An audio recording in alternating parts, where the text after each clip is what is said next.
One of the most revered PlayStation franchises would be Uncharted, a series that spans 6 core installments and even hit the big screen in 2022. Uncharted is basically the first modern PlayStation IP, debuting on PS3 in 2007 by creators Naughty Dog. Last year I had covered all 6 main Uncharted games in a week-by-week retrospective. While I'm still on break from uploading for the month of January, I thought it'd be logical to hold people over with a compilation of these videos if perhaps you're new or just missed them the first time or want an easy way to rewatch them all. If you're any of those categories, this video is for you because it's all my Uncharted coverage in one spot. But before I even think about it, we have to talk about the sponsor of today's video, because this video is brought to you by HelloFresh, a very popular meal subscription service. We all know that cooking food at home is often time-consuming and tedious, with routine trips to the grocery store and trying to sort through different ingredients to make what you want, but ordering food out is often incredibly costly at the same time and usually not as good for you. HelloFresh makes cooking at home both accessible and affordable by delivering right to your doorstep, with dozens upon dozens of weekly options, including a rotating selection of items at the HelloFresh market. There are plenty of dishes to choose from each week, no matter the occasion. HelloFresh even offers veggie, pescatarian, and fit and wholesome meals to make it easy to stick with eating healthier. It is also, like I said, cheaper than both eating at a restaurant and shopping in a grocery store as a result of their pre-portioned ingredients, meaning you don't waste money on an excess amount of food. To get in on this action, which I know you do, use my link or go to HelloFresh.com and use the code POGJSFREE and receive one free breakfast item per box while the subscription is active. Now having said that, let's get back into the show.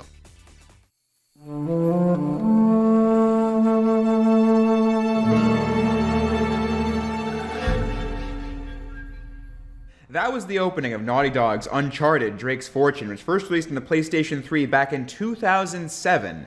It's now been over 15 years since this game came out for the first time. A 16-year-old game when Uncharted first released on the PS3 was Super Mario World on the SNES, and the gaming industry had come so far in just almost 20 years.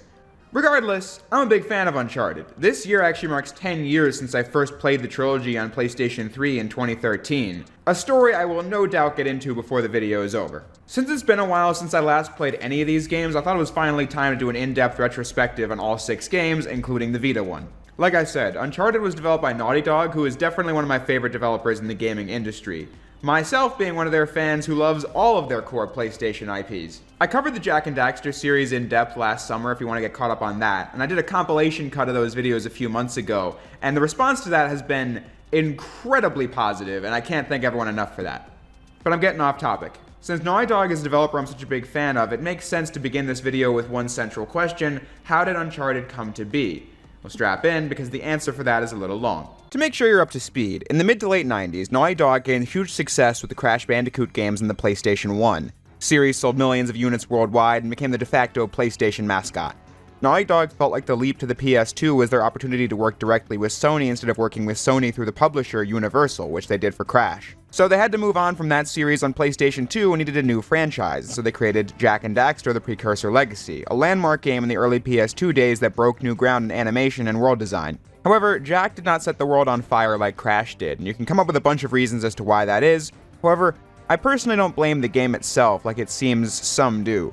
I think it just boils down to the fact that the early 2000s marked the biggest shift in video game demographics that the industry had ever seen, as adult gamers were now a large portion of the market, and tailoring games to this market became the most profitable strategy. Jak and Daxter was behind on that front. What Naughty Dog did was radically shift the Jak franchise in its sequel, Jak 2. Today, people seem mixed on that game, but it's absolutely one of my favorites. Go see the previous videos to find out all about it. Jak 2 continued breaking new ground in animation and world design, but still had issues when it came to sales. Every Jak game was a hit in North America and Europe, just not a mega hit. But in Japan, Jak 2 sold poorly enough that Jak 3 and Jak X didn't release in Japan at all. I'm telling you this because of the fact that it's all connected when telling the story of how Naughty Dog created Uncharted. By the time the team was working on Jak 3 and had early PlayStation 3 development kits to toy around with on the side, it was pretty clear to the entire studio that they were going to keep Jak and Daxter going for the remainder of the PS2 era, but on PlayStation 3, they were going to create a game that was more along the lines of what the mainstream industry wanted to see, a realistic-looking shooter starring human beings. That much was known before the game had a single thing done for it. On the one hand, their goal was simple, but it was definitely trouble in paradise while the game was actively in development.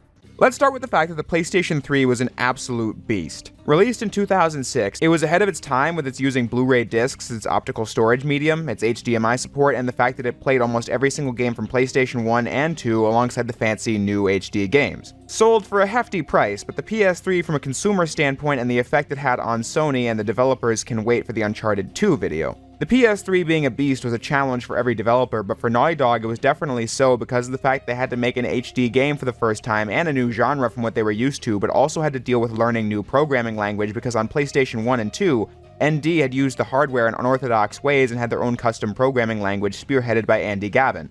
With the PS3, all that wasn't going to work anymore, so they had to switch to the industry standard C++ programming. Speaking of Andy Gavin, though, this was also the first big game with the new Naughty Dog. The company was founded by Andy Gavin and Jason Rubin. The duo grew their team throughout the Crash era and even more so during the Jak era. But an internal shift was coming for a long time. I went into this during the videos on Jak 3 and Jak X. The gist of it was that the studio's founders worked to the bone from the development of Crash 1 all the way to Jak 2 and felt it was time for them to explore new opportunities and take some needed time off. During the development of Jak 3, the goal was to transition the studio from old leadership to new. The new game was directed by Amy Hennig, who served as the game director on Jak 3 as well, to my surprise. Evan Wells became the new president of Naughty Dog, having worked at the studio since Crash 3 was in development, so he became the one making final decisions and doing the press tour for Jak 3 and Jak X, the latter of which being the studio's first game without its two founding members. The game itself was used as an epilogue to the Jak series and a way to get a game out with a new team before moving on to the big PS3 title. But the issues with learning the new hardware and with the changing management caused a lot of people to quit working at the studio entirely because it was a really steep challenge to get it all done. While this was going on, they were trying to develop Jak for PlayStation Portable, but that had to be handed off to High Impact Games and became the Lost Frontier because they needed all hands on deck for the big PS3 game. But eventually they did get their roots planted for what would become Uncharted. The characters, story, gameplay loop, and all that locking into place later into development, as Uncharted: Drake's Fortune finally released on November 19th of 2007.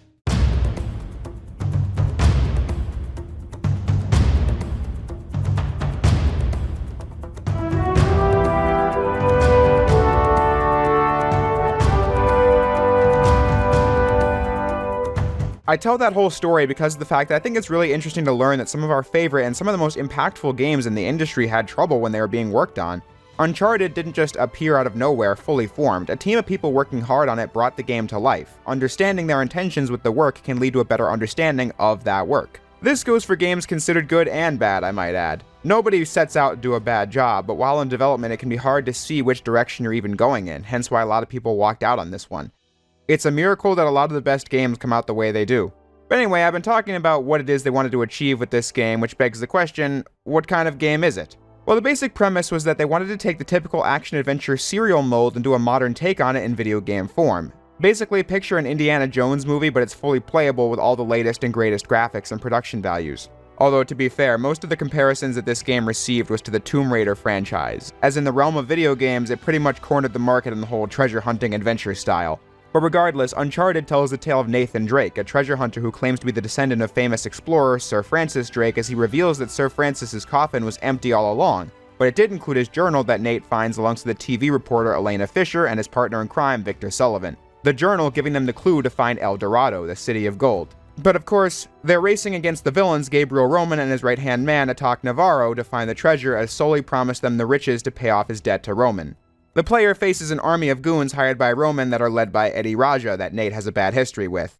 Which is everything you'd need to know to get into this treasure hunt action-adventure storyline, since it's got all the familiar tropes and archetypes, telling you an interesting story from then on.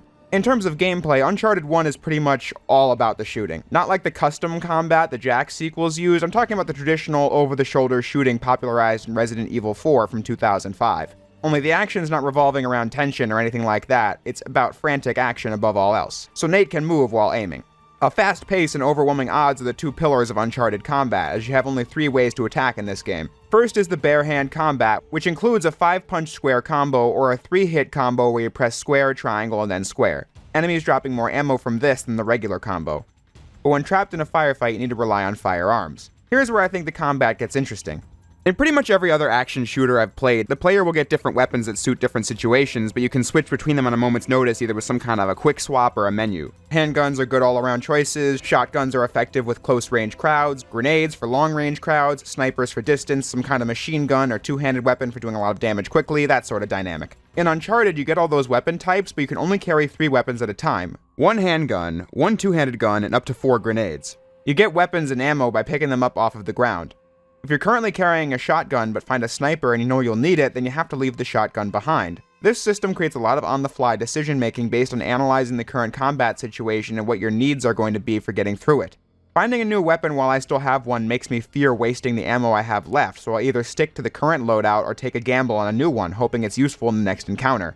You have to make choices like, well, this Magnum only has 6 shots, but if I land them all, then the enemies will instantly be taken out. But if I keep my handgun, then I'll have over 30 shots left, so that creates more room for error in those shots. And if you're a terrible shot like me, you'll often find that useful.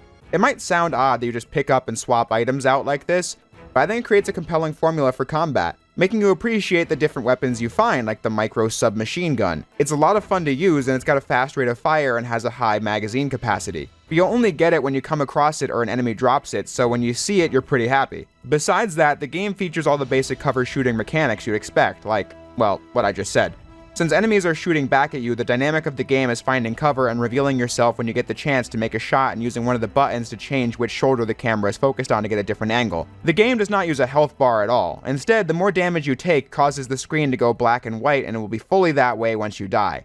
But behind cover, your health will slowly regain and the color will return to the game. You can't camp out though, because enemies will throw grenades at you if you sit behind cover for too long. While all of that is simple in concept, I think some of the mechanics in this game are kind of janky. For example, changing cover was remarkably awkward in this game. You get behind cover by pressing the circle button when near it, but when you need to move away from cover, you press the circle button again, which just leaves you open for damage. You can alleviate this on the edge of said cover by moving up on the stick and pressing circle to do a sharp turn from cover, which is a little better, but still. Just going out in the open like that just makes it so enemies can get free hits in on you, which never felt that great. I also felt like there wasn't a great setting for aiming. By default, the sensitivity is set to where I felt like the crosshairs moved too quickly for me to do accurate shots, but when lowering the sensitivity slider in the menu, I thought it was too slow, which led to me taking damage.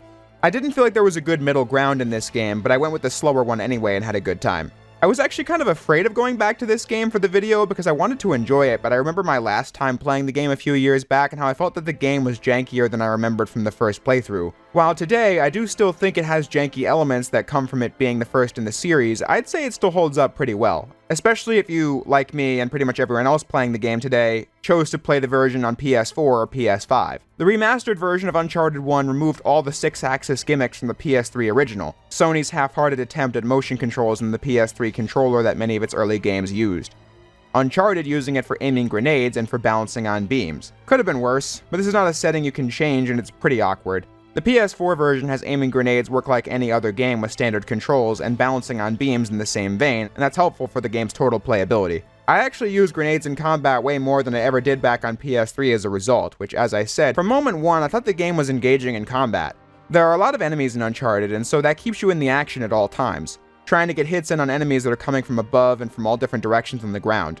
I played on the normal difficulty and was honestly kind of surprised at just how much I was scrambling from cover to cover and desperately trying to get the better of every situation. But it's tough because there are a lot of ways to die in Uncharted. I was dying pretty regularly as the enemies are overwhelming, and most of the time that felt pretty fair. I'd say about 20% of that though did seem pretty ridiculous, like this one part in between jet ski segments where you have to fight a guy shooting at you from above and from the left and in front of you, all the while hiding behind destructible cover. That part was a madhouse. Also, while I was on the jet ski, it was unfair how you needed to aim at these enemies and explosive barrels, but doing so leaves you totally exposed to the enemies blasting at you from every angle. But like I said, most of the time, I felt like the difficulty balancing in Uncharted was pretty fair. And before I move on, I have to mention the fact that there was this one part where I died in this cavern, and then Nate just turned to stone after getting killed. Anyway, dying in this playthrough regularly came from the fact that I didn't remember what I was supposed to be doing, like how I kept climbing down this pipe since I forgot you were supposed to go up. Despite not remembering every in and out of the game, what I do remember is being completely hooked on this game 10 years ago. I was just describing basic mechanics like ducking behind cover or regaining health, which seems obvious since a lot of games function like that. But thinking about them in Uncharted just hits different for me because this was the first game I had ever played that was like it.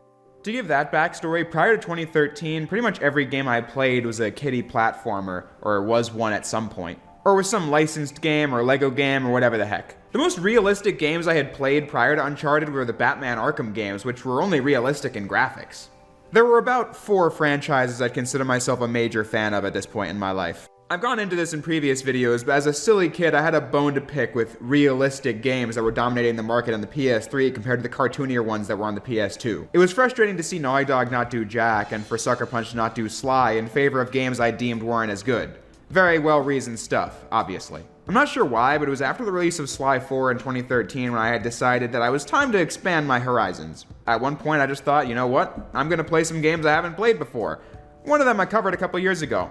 Uncharted was one where I had thought, you know what, Crash and Jak have been such staples of my gaming experience, I am going to try Uncharted. That was when you found out that these games clearly printed a lot of copies, because back then you could get all 3 games in the PS3 trilogy for like $3 before tax combined. And nowadays you can go on eBay and get copies of them with the box and with the manual for like $10 a pop. Back on point, I didn't know what to expect when I first started playing this game, and that's why I was so hooked on it. I had never seen anything like it before. Everything this game did was something new for me. Cover shooting, the act of shooting over the shoulder in general, the graphics were amazing even 6 years after release, the story was when I had no idea where it was going to go next, the action felt like a blockbuster movie but you could play it, characters could just say, "Oh, shit," like it was nothing. I've really upgraded to the big leagues now.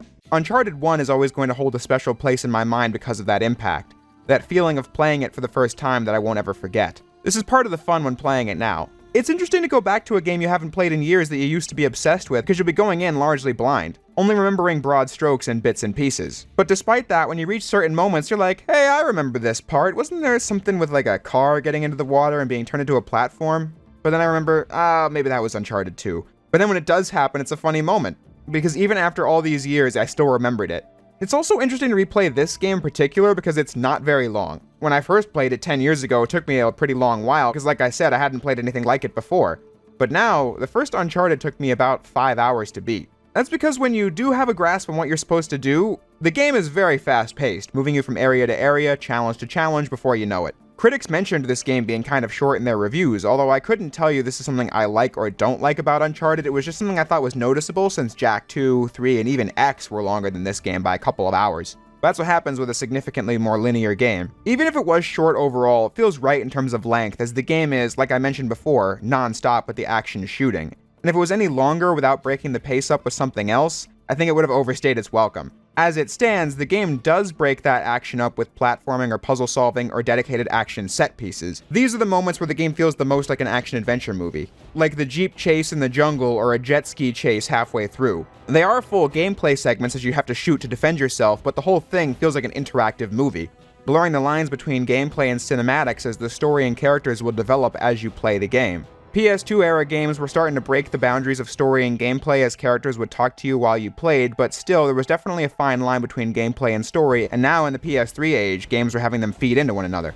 All this being backed by some of the highest production values for the time of the game's release. Uncharted was Naughty Dog's first time doing a game with real human beings since the PS3 offered the technology to make it believable. This first goes for the visuals themselves. The lighting, the shadows, the water, and the textures were all great by the standards of 2007 technology. The visuals can still pop when replaying Uncharted today, even on PS3, because of the fact they put effort into creating a vivid world. They stressed that it's not the real world, but a colorful, saturated take on the real world. So many shooters back when this game was released focused on brown or gray industrial locations, and Uncharted wanted to stand out by primarily taking place in a jungle where you see a lot of green, but then also various lighting conditions like daylight, sunset, fog, and so on. When we set out to work on our next-gen game for the PlayStation 3, we really wanted to do something special, something that was completely different that nobody's ever seen before. You know, we looked at what was out there, the landscape of games that were being developed, and everything sort of had this dark and gray or brown look to it. So we wanted to go completely opposite that, and we wanted to have a game that when somebody just caught it out of the corner of their eye walking past it in the store, they'd be drawn to it right away and just have to check it out and see what's this game all about.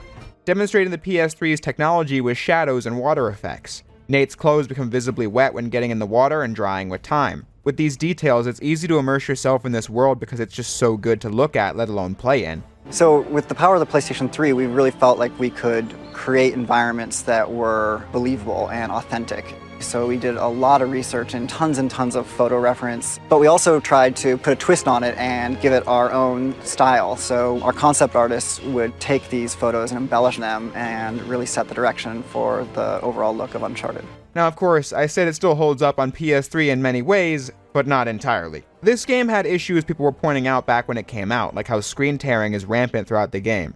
Something that was true of the Jak sequels but became pretty noticeable by 2007. The frame rate was capped at 30 FPS because the PS3 might explode if it had to do any more than that. And then, it's also really bizarre to play the original version of this today and seeing how textures would appear on models right before your very eyes. Chapter 2 of the game is meant to display how great the jungle visuals look, but just check out how this establishing shot looks on PS3.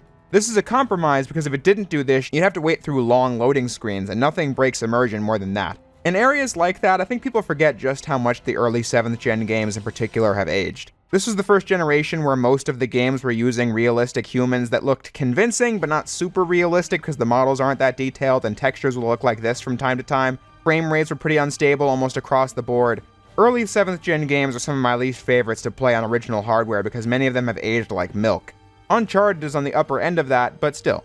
I'd much rather return to this game on the PS4 Nathan Drake collection from Blue Point Games. This is a studio with a pretty rock-solid track record of delivering high-quality remasters that don't suffer from the usual issues that other collections do, like broken effects or visual changes that don't add anything positive to the experience. The Nathan Drake collection taking the original Uncharted trilogy and giving them a PS4 facelift. 60 FPS across the board, much faster loading screens, enhanced textures and models and extra difficulty modes and all that stuff. They did a great job with this. It's absolutely the definitive way to play the original trilogy. Fun fact, this was the game where I first took notice of 60 frames per second in a game. When this came out back in 2015, I was definitely one of those, I can't see frame rate so it doesn't matter types. But after playing Uncharted on PS4 and then sampling them on PS3, I could tell something was really off and janky about it now.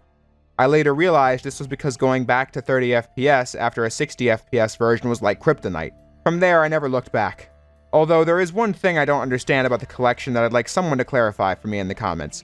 I was under the impression that, for their PS3 games, Naughty Dog used pre-rendered cutscenes, hence why there are visible artifacts on the screen.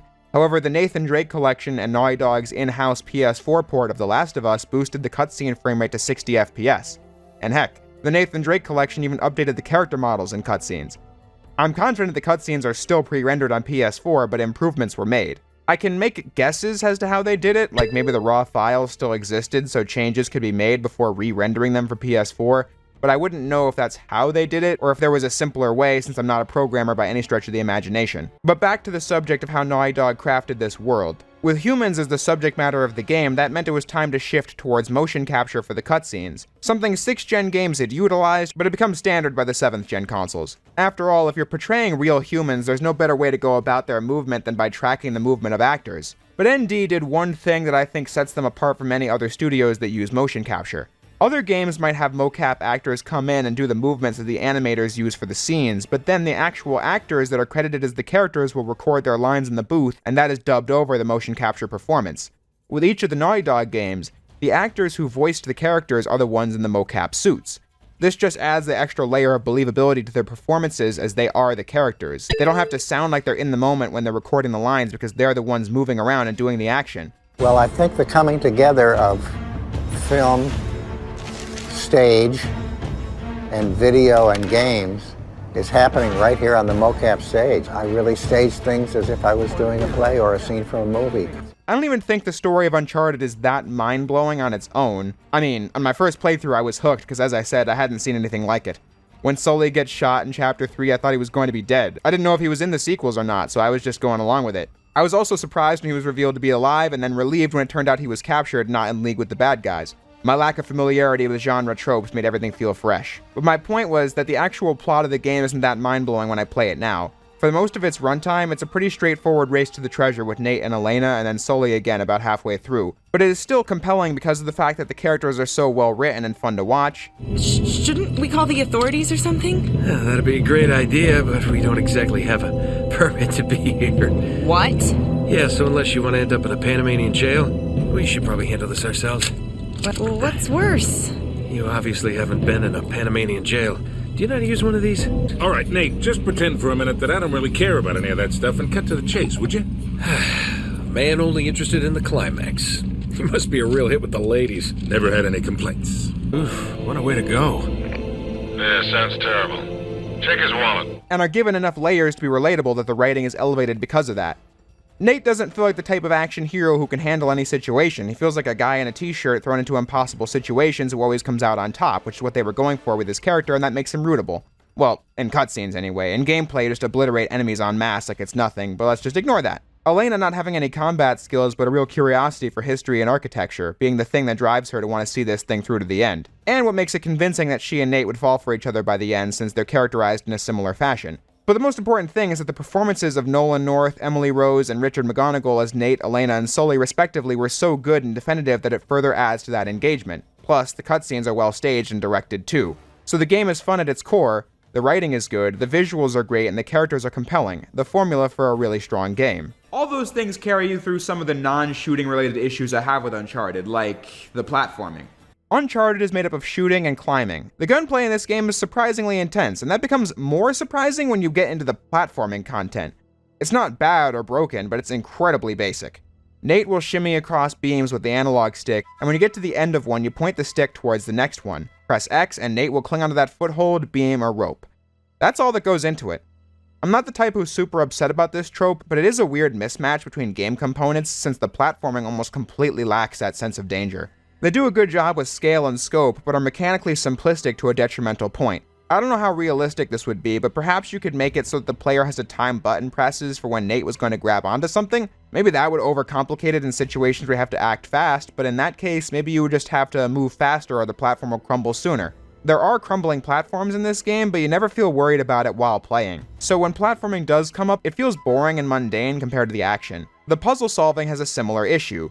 Nate is a super genius with this stuff, but the puzzles are simpler than the kind of thing you'd see in a classic Resident Evil game. You look at the journal Nate has, and bam, the solution is right there. Like how the journal shows which of these statues correlates to what direction, and then the floor has a compass on it and you have to match it. It's the kind of puzzle you figure out like 3 minutes before it's solved, which is the most boring kind. Funny thing is though, I don't remember if later games either increased the complexity of puzzles or if I was just an idiot as a 12-13-year-old, because I definitely remember looking up some solutions on YouTube in at least one of these games. I think it was Uncharted 3, but we'll get there when we get there. The game also has this exploration element where you find treasure in hidden spots, but this also kind of fell flat. The more treasures you unlock, the more secrets you get like skins or selectable weapons, which is neat for the game's replay value, but I just feel like a system in the vein of Resident Evil 4 where treasure is sellable for currency used for weapons is just more mechanically compelling. However, Uncharted doesn't have that luxury since you don't keep weapons in this game, which is a system I do like. But that does just mean that the treasure hunting mechanic in a game starring a treasure hunter is something only someone looking to spice up their replays would do, when Uncharted isn't really the kind of game I'm chomping at the bit to replay. So that's me getting into conclusion territory. I just mean to say that I think this game has flaws that I can overlook because I enjoy the experience. Although the game's finale is kind of underwhelming too, I think that largely comes from the fact that the villains are not great in this game. With heroes this well realized, you need villains that match up. Roman and Navarro are just too level-headed and frankly dull as characters to really feel like a proper opposition to the heroes. It's Eddie that Nate has to deal with throughout the game, and while he has more energy, he doesn't really have the competence to back it up. So across the game's 3 antagonists, none of them are really that great. So defeating Navarro, who betrays and kills Roman, doesn't feel like a huge accomplishment because you don't really care about the villains in this game. And I also feel like the end game gets kind of confusing. For most of the game, you're a guy fighting other humans, but then right at the end of the game, zombies dive out of this pit. The reveal is that El Dorado isn't a city, it's a single golden statue, and inside of it there are these spore things that turn people into monsters. Sir Francis had actually died hundreds of years ago trying to make sure the statue couldn't leave the island. Then the Germans had a special interest in this back in World War II, which explains the wrecked U-boats seen during the game, but they never got the statue off the island either as they were exposed to the whatever it is. See, I'm understanding of what's going on, and it was foreshadowed that there was a powerful unnatural force at work during the story, but it doesn't really get explained much besides it being like a magic curse, and thus it comes off as out of left field when you're playing the game. However, to give credit where it's due, on my first playthrough I was absolutely terrified of this part where Nate goes underground by himself with these monsters around every corner. Looking back on it, the amount of scary games I had played before this was limited to like Arkham Asylum and Sly 2's castle levels.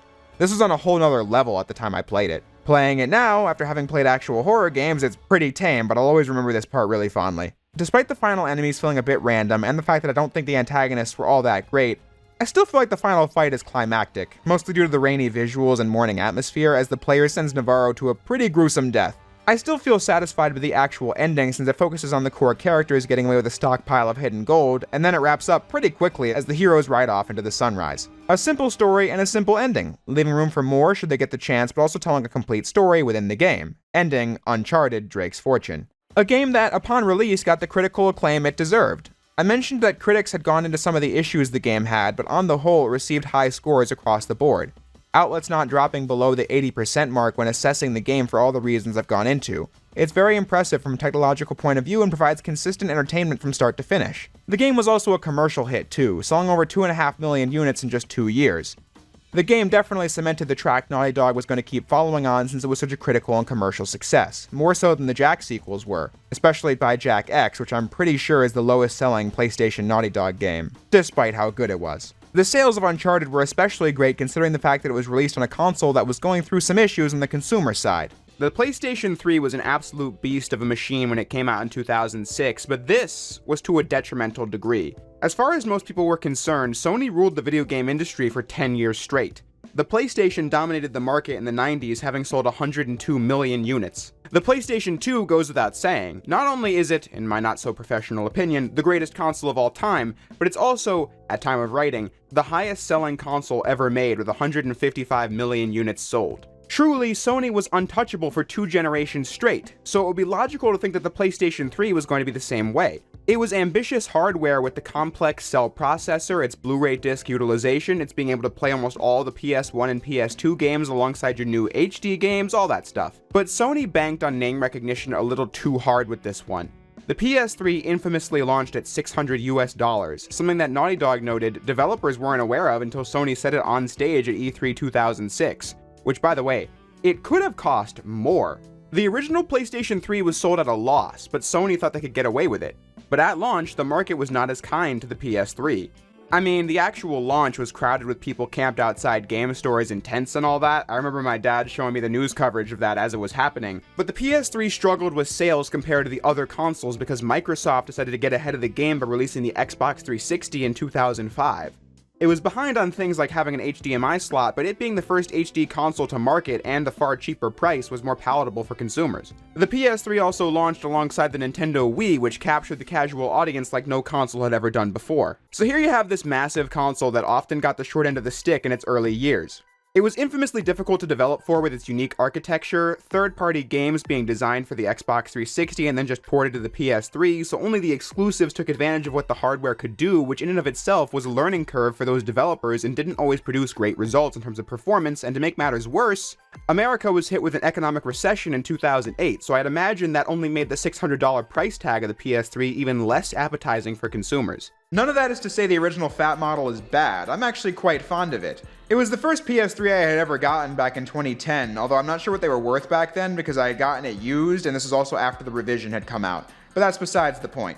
The PS3 was the main console I wanted because of the fact that that's where all my favorite PS2 exclusive franchises were going on. This is actually not my original Fat model though, because that got the yellow light of death back in 2013, and so that got trashed. This is a PS3 Fat model I got myself back in 2019. But back to Sony and the PS3. A revision was desperately needed, which is what happened. In 2009, the PS3 Slim was released. It was a much smaller console that could do everything the original could, but with the exception of playing PS2 games. That was gutted to reduce the price tag. The Slim model launched for $300, which was much better. I only recently acquired this. I was at my uncle's house a few months ago for my cousin's birthday, and he was telling me about how he wanted to sell his PS3 to GameStop, but they didn't take PS3s anymore. I was like, if nobody wants it, I will gladly take it off your hands. So now I own all 3 PlayStation 3 models. The Super Slim is over there. It'll be discussed in another video. For those Jay's Reviews lore masters, this is a different uncle from the one who gave me his PlayStation 1 that I talked about a couple years ago. For those who were curious. So how does all this relate back to Uncharted? Well, Uncharted 1 proved itself to be a success. ND claimed it was not really a case of a massive marketing campaign, but rather word of mouth that made people interested because it just looked so cool. Uncharted was such a hit on such a comedy of errors console, which really says a lot about how good the game was as the first of a new IP. Naughty Dog was pretty excited to do Uncharted 2. It was the kind of thing where Uncharted 1 shipping didn't inspire the team to want to go on break. They wanted to dive in and see what they could really do now that they had a foundation to work from. Uncharted 1 was in development for over 2 years, but most of that time was spent simply learning how to code for PlayStation 3 and creating a new IP from scratch and figuring out how they were going to bring it to life and what kind of gameplay it would have. Sounds pretty stressful, I must say. That's the beauty of a sequel. All that hard work has already been done, so now they can assess what worked about Uncharted, what people didn't like about it, and what they'd want to do differently now that they had the time and hindsight to ask such a question, and then put their foot on the gas making the best game possible. I can go over how they did this as we go along, because the remainder of this video is going to be all about how Uncharted 2 Among Thieves demolishes expectations, producing an incredible sequel, and how it turned the tides of the PlayStation 3.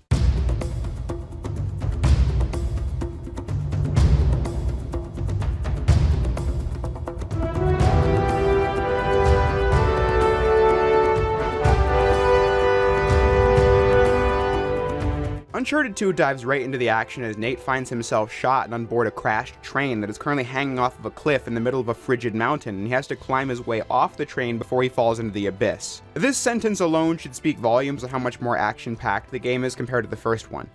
It's almost unfair to compare them since Uncharted 1 had to set up the characters quickly and effectively, and to that end, they succeeded. This game, having the benefit of you already knowing Nate, can just drop you into the action and you're already hooked. The first half of the game is a flashback to get us to this point. Nate was minding his own business until an old associate, Harry Flynn, tracks him down with the help of his ally, Chloe Fraser, as he needed Nate's help to bust into a museum with a treasure that will help their client, Zoran Lazarevich, find the lost fleet of Marco Polo and hopefully find Shambhala and the Chintamani stone that lies within. Nate is betrayed by Flynn at the museum and is sent to jail, only to be let out on bail thanks to the returning Victor Sullivan. The duo, alongside Chloe, who is working on both sides, plan to get the treasure before Flynn and Lazarevich, who is an utterly evil warlord. Sully just says screw this, I'm out after one level, and then Nate is reunited with Elena from the first game, now having to navigate two love interests at once as they try to get one step ahead of Lazarevich. Bit lengthier of a synopsis this time, but Uncharted 2 is a more involved story, so it was necessary in order to bring you up to speed on all the major players and the plot so we can talk about the gameplay. Uncharted 2 improves literally everything from the first game. I mean literally everything. Let's start with the things Uncharted 1 didn't do so well. Nate handles much better in this. While designing a game with human protagonists, you'd want the way they move to feel real. So I understand why Nate felt a little heavy in the first game since no actual human could move around the way Jack does, for example. However, Nate running around and jumping did feel like he was wearing cement shoes or something. Uncharted 2 manages to keep that feeling of controlling an actual human being in the way Nate moves around, but it feels a lot smoother when jumping and rolling and running around. So the mere act of pushing buttons just feels better than the first game. Nate's hand-to-hand combat was also reworked. Drake's Fortune had two combos, a 5-hit light attack combo with square and a heavy attack combo with square followed by triangle and then square again. Uncharted 2 is just mashing square till the enemy is down, but sometimes they block and try to counter and then you have to press triangle to dodge and then you can continue pressing square.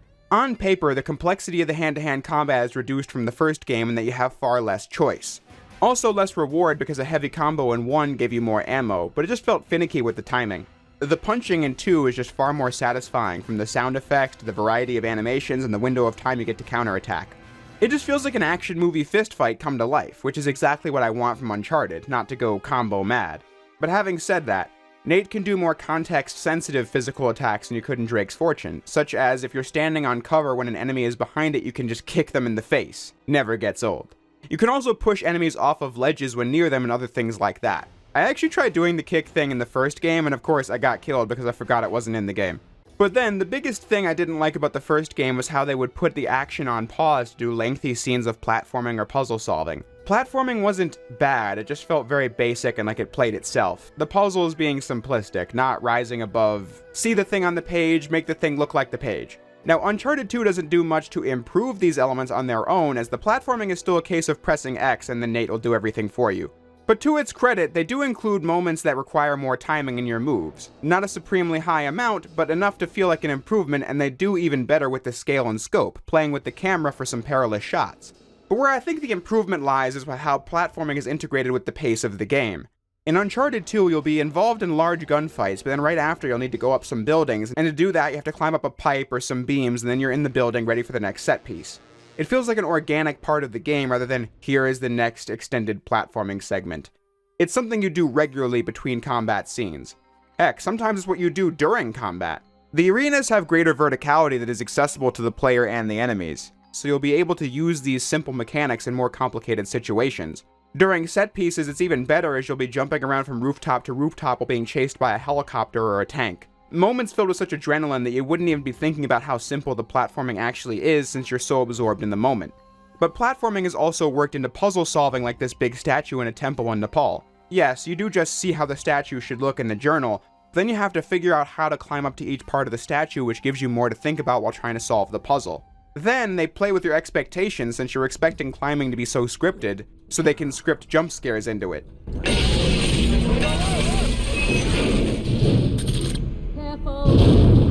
I don't know why, that one got me. In combat, Uncharted 2 is also a massive step up. The foundations of combat from Uncharted 1 were strong. I went into that in the last video. The dynamic of finding weapons and only being able to have 2 guns at a time created a lot of on-the-fly decision-making which kept combat engaging. Uncharted 2 does all of that again with a roster of incredibly satisfying weapons, with new mechanics included like riot shields you pick up that only let you fire with a handgun, or explosive barrels you blow up, while making improvements to the mechanics and handling that were already there. This is harder to appreciate in 2023 due to the PS4 ports, but it should be mentioned that Among Thieves ditched all the 6-axis controls from Drake's Fortune, as by 2009 it was pretty clear that the motion controls on PS3 were pretty frickin' lame. All that really means for Uncharted 2 was that grenades are now controlled with the analog stick, as is balancing on small beams. As for the act of shooting, I said Uncharted 1 made it feel kind of clunky to work with, in that the crosshairs move too fast by default, but too slow when adjusting it. In the sequel, it feels just right, and so I don't take as much damage when trying to get shots in. An improvement in the fine-tuning of aiming is just one small bullet point in a list of great things, right? But it's such a fundamental part of the experience that it pays dividends while you play, since you'll be spending a lot of time shooting and you want that to be as fun and functional as possible. Switching cover was also something that felt really off in the first game, as you'd be left open for damage while doing so. Uncharted 2 allows you to switch cover and immediately snap to the nearest one, whether that be from rounding the corner of the cover you're currently hiding behind or going between two separate ones. It might sound like a reduction in the complexity or challenge or whatever, but like the hand-to-hand combat, I'm down with an improvement in the fun factor of the game.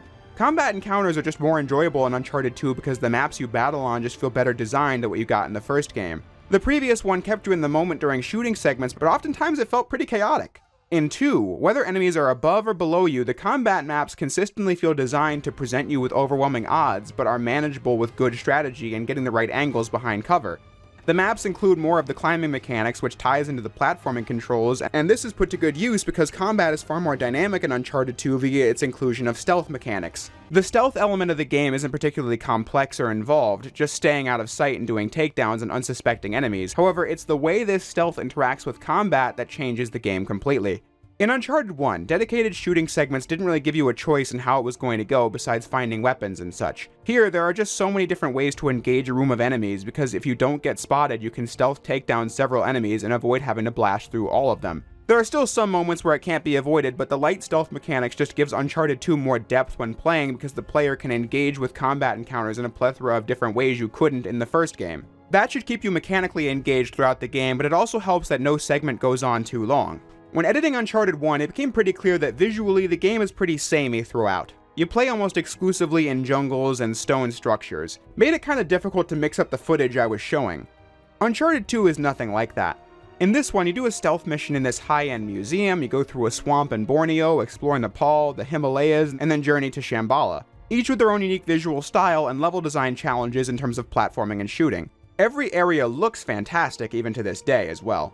As I mentioned way earlier in the script, Naughty Dog had a much better handle on the PS3 when designing Uncharted 2 compared to the first one. Thanks to some help from Guerrilla Games, they were able to overcome their long-standing issue with VSync, and then they were able to use the development time to really dive into what the PS3's cell processor could do. According to them, Uncharted 1 only utilized about 30% of the cell's power, and the sequel was shooting for 100%.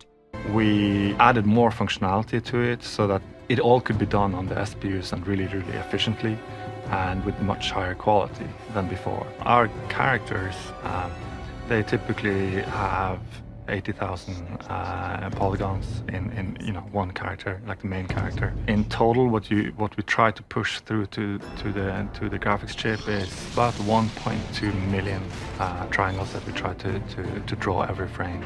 More areas, which I just went into, more animations are packed into this game, like Nate having a stealth walk or an adjusted sprint, or the various, seemingly never-ending amount of fistfight animations.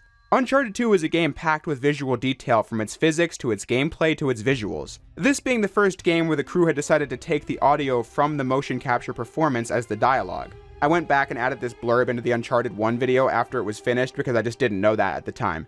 But what I learned when researching this video was that it wasn't until this game where they realized it would be more natural for the takes to just be from the mocap stage, giving them the ability to just mix and match which takes were the best from which actors. Something a movie couldn't do quite as easily since the cuts might be awkward. Not to say it doesn't happen, but I just mean that with mocap it's easier to splice takes together since the facial animation and character models are inserted later. Speaking of which, I was actually surprised to learn a few years back that Uncharted 4 was the first Naughty Dog game to use facial capture, since replaying this game, they just did such a great job with the facial work that you could have fooled me. We have to complete that performance and make these characters really alive, and how their fingers and hands are held, and what their faces, the expressions and and tone and emotion of their face. It's not just the lip sync, it's the whole performance. It's what they're doing when they're not speaking as well. Everything from the gameplay to the graphics of Uncharted 2 keep you hooked on it throughout, getting you to the most exciting part of the game, its action set pieces. It's funny how this series is known for its explosive action,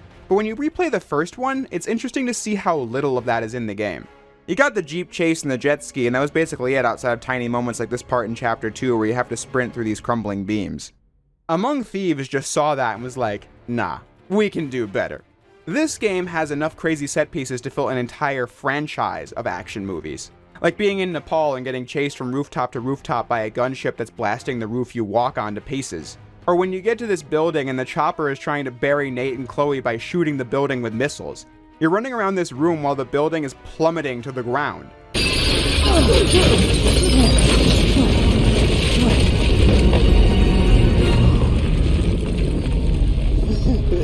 We were almost in that. Not everything is that explosive. Sometimes it's just chase scenes, of which there are many, a tour of this entire village as it's being invaded by the enemy army, a convoy mission where you jump from truck to truck. This game has it all, and it's so much fun to play.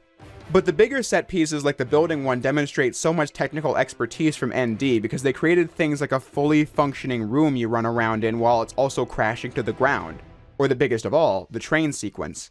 I don't think it's a stretch to say that the make or break element of Uncharted 2 was getting this train scene right. It's the kind of thing you take for granted while playing because it's so good in the final product, but it took a lot of time and testing to create a fast-moving object you can play on that feels real, but they achieved it and made a level that never lets up in terms of action. Another chopper chase, near constant explosions and cinematic angles. A bunch of different enemy types to contend with, different ledges to grab onto from each side of the train, giving the player multiple methods of approach. It goes on for like a half hour, maybe more, but you never want it to stop. It's just thrilling from start to finish. The Uncharted series needs action scenes like this because it goes together with the core gameplay loop and the series' concept of being a playable action movie so well. Yeah, the first one had the shooting and a chase scene, but this one has the big summer blockbuster action scenes and it's still top-notch to play almost 15 years later. But it's not overindulgent as Uncharted 2 is paced quite well. Action scenes are usually followed up with slower paced bits, and when those go on long enough, you get a really good set piece as payoff. No greater example than the train, which is the biggest action scene in the game. After that's done and you barely survive the wreckage, the player gets to cool off with a completely safe village scene, followed by a lengthy expedition of this cave with Tenzin. From there, you return to balls-to-the-wall action for almost the entire rest of the game. Uncharted 2 is longer than the first by a couple hours, but it's the right kind of long and it's varied and fun to replay. I remember one time in 2013 after school, I just decided to binge the entire game in one sitting. I don't know how I did it, but I did, and I had fun with it. It was like a personal challenge. I also had a lot of fun with the cheats menu back when I was super into playing this game. Like the various skins that you play as the other characters, or the no gravity effects cheat which me and my friend had a riot laughing at while playing. Although on that note, I never did experiment with the multiplayer. Online gaming was not, and I guess still isn't my thing. But again, credit to Naughty Dog because in addition to making such a genre-defining campaign, the disc also included an online multiplayer that people enjoyed. Jack X had online capabilities, but this is a proper multiplayer mode in a single-player game. Can't play it anymore because the servers got shut down in 2019 and the PS4 collection only included the single player, but still. My point is that Uncharted 2 is packed to the brim with exciting content. All this wouldn't mean nearly as much without the storyline, which is also a huge leap in quality from Drake's Fortune. As stated towards the beginning, it's also a little unfair to say that since that game had the burden of coming first, but it deserves praise nonetheless. The writing here is just way more compelling than the first game. Just begin with the setup of Nate hanging off of a cliff and spending the first half of the game working your way towards that point. It just adds this element of dramatic irony that wouldn't be there if the story played out in an entirely linear fashion. When Nate actually reaches the train yard, you're just thinking, oh crap, this is gonna end terribly. So while you play the train level, you're worried about what moment the train is going to fall off the tracks. Literally, in addition to enjoying the high-octane action. That aspect of the story was executed phenomenally. Then you get all the various characters Nate has to deal with in this one. The cast is mostly new. Sully joins you towards the end of the first act, then pieces out until the ending. Nate is reunited with Elena and works with her for most of the game like Uncharted 1. But it's Nate reacting to the other characters that ups the drama. Like how Nate and Chloe totally think Flynn is an idiot that they can betray, but then he pulls the rug out from under Nate at the museum, sending Nate to jail. Chloe playing both sides creates a lot of drama since you never know what she's going to do at a moment's notice, and if Flynn is going to find out about the double cross, or worse, Lazarevich. Speaking of whom, I think this guy is the biggest reason why the story works so well in this game. I said that the villains of Uncharted 1 were just not compelling to watch, which did a disservice to the well-rounded heroes. Uncharted 2 has Flynn for Nate's rival, who may not be as competent as Drake, but is consistently one step ahead of you, which gives him an entertaining edge as a character that Eddie didn't have in the first game. But Lazarevich as a villain is great because he's pure evil. The kind of pure evil that he just casually says this. Genghis Khan, Hitler, Stalin, Pol Pot, they were all great men. He's ruthless in his pursuit of Shambhala, which makes him incredibly dangerous. The game sets up that he's bad news with just how the characters talk about him in a fearful manner, but then he backs it up with his first on-screen appearance being his murdering one of his men for stealing treasure. You don't want to cross this guy. Having a villain be so relentless and so powerful does wonders for the story because it creates an opposition you want to see the heroes overcome, but you have no idea how they're going to do it since Lazarevich has so many soldiers, guns, and tanks at his disposal. But then his irredeemably evil nature can be used to show what makes the heroes good. It's obvious in Uncharted that Nate kills a lot of people, but you're never supposed to think too hard about that since it's a lighthearted action game at the end of the day. But I commend Uncharted 2 for going out of its way to establish that Nate isn't trying to hurt anybody. He makes sure they don't bring guns to the museum heist because he doesn't want to kill museum guards for no reason. He just has a curiosity for ancient treasure and stuff like that. It's always the enemies of the games attacking him first. This game shows that he wants to do the right thing, like when he goes out of his way to try and save Jeff, Elena's cameraman, even though he's been shot. Leaving him behind would be what a cold-blooded person would do, as evidenced by Lazarevich finding them and killing Jeff himself. Did you carry him all the way from the temple? Shame. Now, tell me what you found in the temple. Another great example is when this scene where they find Shambhala and Nate uses one of Lazarevich's goons as a human shield. Not something Nate wants to do, but again, these guys are the aggressors. Lazarevich then just kills the guy because he's got no love for anything but power. Every time he's on screen, he turns the tables in seconds and takes all of Nate's bargaining power away, when that's what Nate does best. Now, one we will use as a lesson, and the other we will use as incentive to cooperate. You choose. This is bullshit, Nate. Yeah, don't play into his game. You want my help, you let them go. This is not a negotiation! Who would you sacrifice, and who would you save? But this one? You want to save this one? Or maybe this one? You know what? Enough of this shit. All right, quit the theatrics. I'll do what you want. This is what I was trying to illustrate in Uncharted 1, that having a really memorable bad guy further enriches the main cast and drives the plot in exciting ways. I love a pure evil bad guy because they're really fun to watch, and Uncharted 2 nails that, leading to an exciting finale with several action set pieces like I said before. The introduction of more monstrous creatures, which I always had an easier time buying into in this game than the first one. Perhaps this is because this is the sequel, which made it so that I was expecting the supernatural, but I just like the way they paced it, and so you see this dramatic shot of the monster that Nate can't see, adding more of that dramatic irony to the cave exploration. And then it's a tense bit of gameplay as you get a really weak gun against one of them. But then the biggest guns can barely touch the new enemies as they destroy Lazarevich's army. The first game set it up that something weird was killing people on the island, and then bam, zombies show up. It just felt jarring in a way where this one didn't. The stakes get higher when Elena takes a grenade from Flynn, and then Lazarevich gets the unlimited power from the tree, and then you get a final boss that's actually a boss fight this time, where the newly introduced sap explosion mechanic has made the final challenge as it's the only thing you can use to defeat Lazarevich, as the day is saved and Elena is healed too, with Sully coming back for an ending cameo. Which way'd Chloe go? See you later. Oh no. You're a dirty old man, Sullivan. Wrapping up Uncharted 2. A game that I am quite pleased to say was every bit as good as I remembered. Uncharted 1 was a game I remembered being pretty good, and that's what I got. 2 I remember being an all-time great, a total blast to play, an action-packed thrill ride, and that's exactly what I got from it as well. Uncharted 2 Among Thieves is so good and was such a genre-defining action shooter that it's almost hard to appreciate just how impressive it was at the time of its release.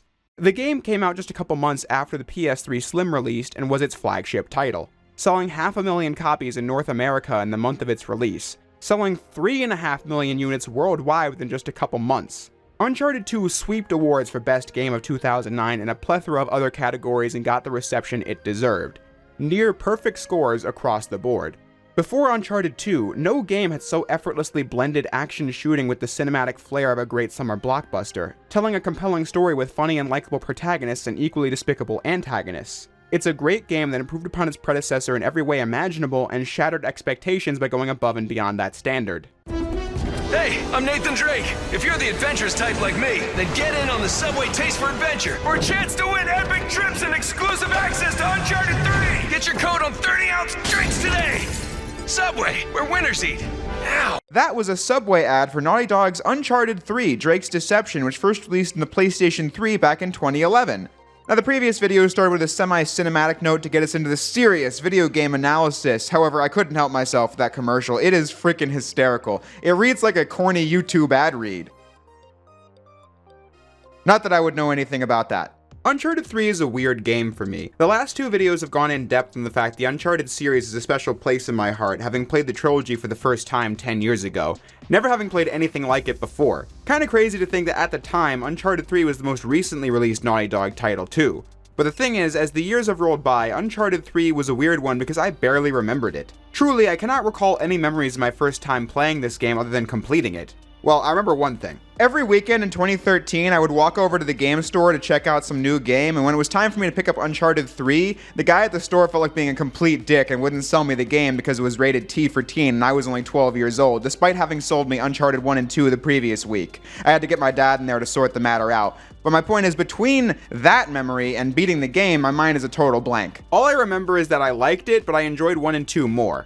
I did play it a second time in 2013, but that was when I decided I just didn't like the game that much at all and felt like 1 and 2 were much more enjoyable to replay. But again, I couldn't tell you why I felt like that because I don't remember what about the campaign I might not have liked besides the fact that the funny cheats and unlockables weren't in it. Today, the last time I played Uncharted 3 was 2016, where I thought it was better than I remembered, but nothing about that playthrough gave me expectations for this one because once more, I don't remember that much about it other than doing it. I guess it was cemented in my mind as Uncharted, the next one.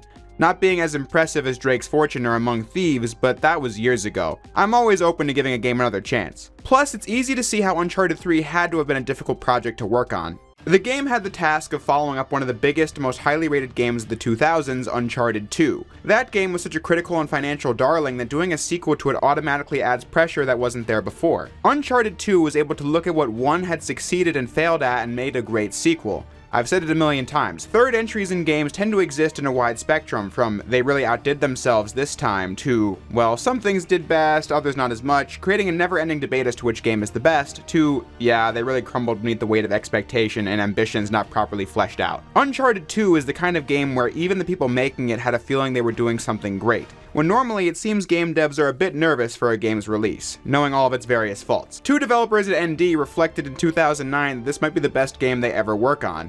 So, when the audience feels the same way, all eyes are on the third one to provide that same experience. But can you catch lightning in a bottle twice?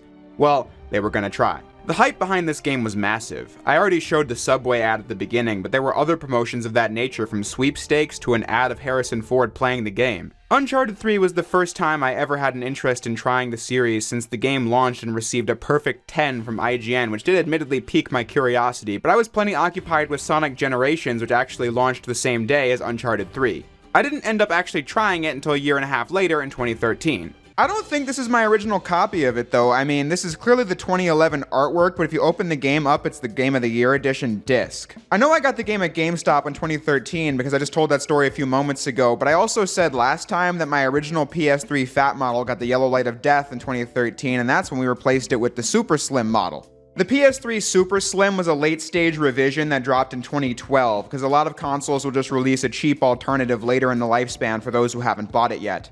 I bring it up because of the fact that Uncharted 3 Game of the Year Edition was a pack-in title for the Super Slim, and because I like bringing up the nostalgia in these videos. I've had this PS3 for almost 10 years now, and it is quite beat up. I mean, the disc reader won't even read new discs. Like, I can play the same games I've been playing for years on it, but if I put a new disc in I just bought from the store today in there, it won't read the disc. The side panel also came off years ago. Like, you're supposed to open up the side panel to get into the hard drive here, but mine came off, I lost it, and I never found a replacement for it. I'm pretty confident this thing doesn't even read Blu-ray movies anymore. Like I said, it clearly shows sign of having been used quite a lot. Despite the fact that the PS3 will probably always remain Sony's least popular home console, I have a lot of great memories with it, and it's probably the PlayStation console I put the most amount of time into. But all that is besides the point. Uncharted 3 released to critical acclaim and financial success, but it just doesn't get talked about as much as the other games in the series, particularly 2 and 4. Is there a concrete reason why? Well, let's find out by discussing Uncharted 3: Drake's Deception.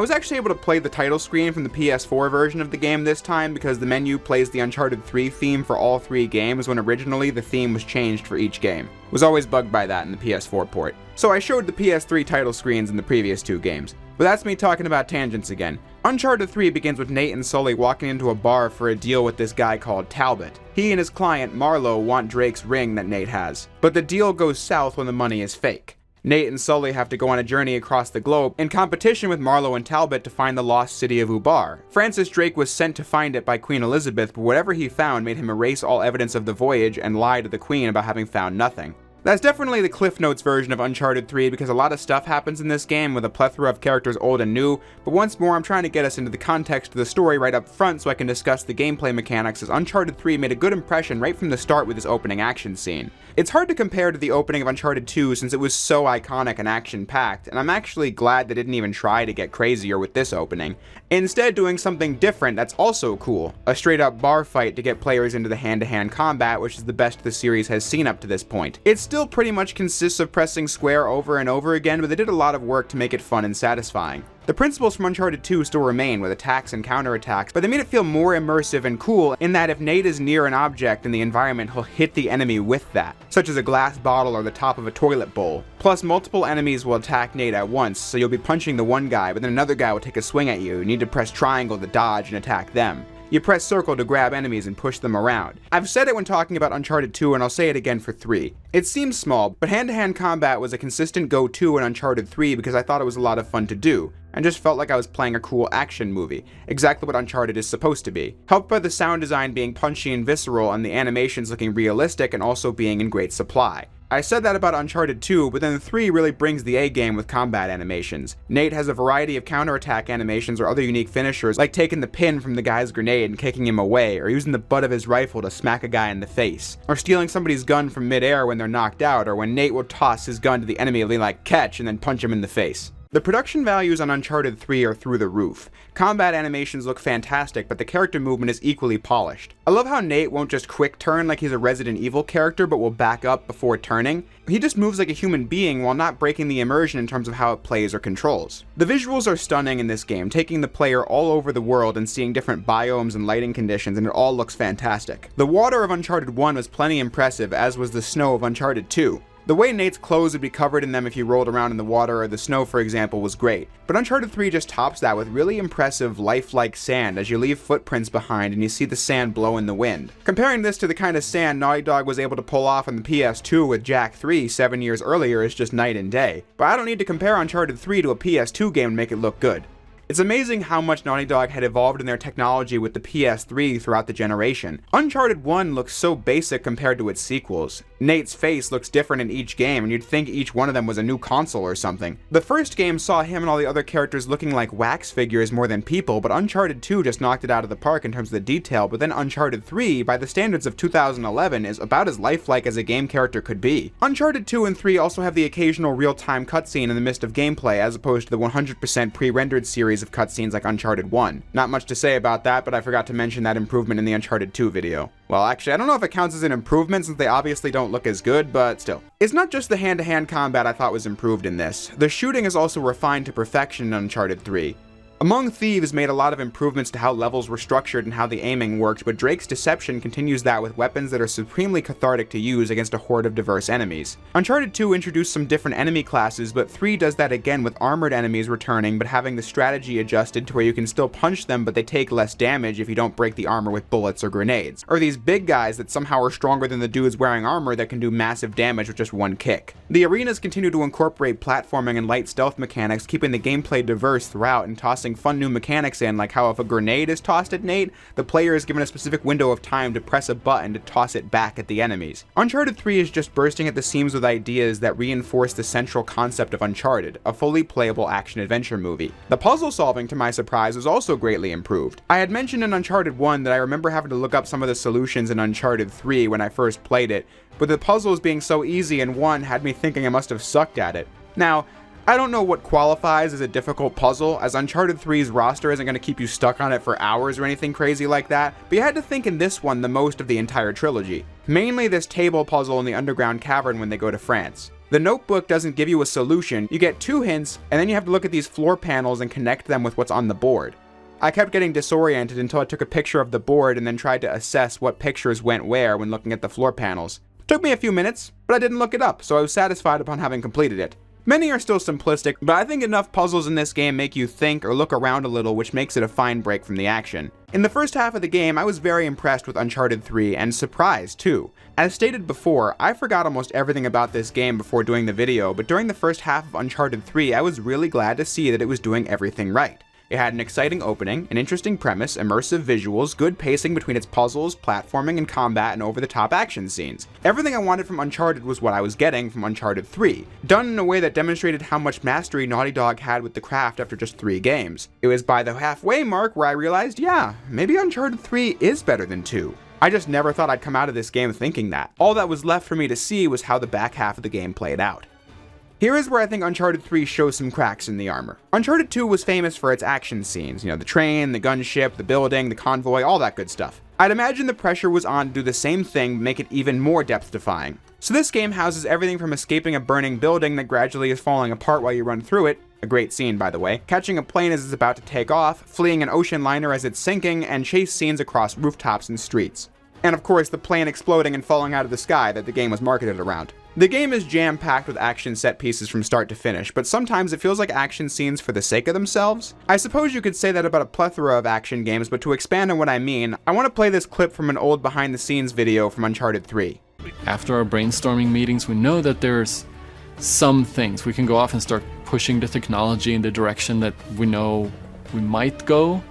But yeah, the storyline, which characters, what they will do, that's all up in the air, and it really comes late in the project. And then you have vice versa. If you have a really cool bit of gameplay that doesn't make any sense in the story at all, you have to figure, okay, what can we do? Can we add characters in? Can we take characters out? Can we move them around?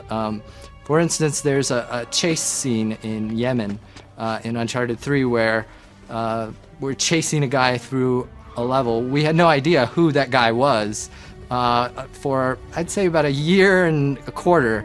But we had the level. We made it. We didn't know who he was going to be. And then finally the story caught up, and then boom, we know who that is now. I think what he said there would go for a lot of games, including Uncharted 2 perhaps, and that game studios are all doing their individual work, and that's independent from what another branch is doing. Perhaps the who, what, where, and when of the train scene wasn't figured out when they started working on the mechanics of it on Uncharted 2, but Uncharted 3 just makes that feel more noticeable in that it's got action scenes like the Talbot chase halfway through that come out of nowhere, and it doesn't feel in character for a villain that can disappear from corners to then be fleeing from Nate through the streets. And when it ends, you just feel like it was filler, as you get knocked out and sent to another filler level. All I mean to say is that it definitely shows that Uncharted 3 had certain things the developers liked and wanted to see, and then sometimes the story would have to write itself around those things. The main difference with Uncharted 2 was that the story felt more cohesive, and the action that came with it felt a lot more natural. Perhaps it's because Uncharted 3 switches locations more than Uncharted 2. It's hard to nail down the exact reason beyond the fact that Uncharted 2 just felt more smooth in how the story played out, which is a subjective statement to begin with. As I've said before, I'm guessing Uncharted 3 was a really challenging project for the team. At the top of the video, I went into the fact that internally and externally there would be a lot of pressure to deliver a great game since Uncharted 2 was such a smash hit. That creates a problem of expectations, as you could never reach the same level of excitement in the audience now that people have seen it before. But then there was another challenge for the studio thanks to the way they managed this one.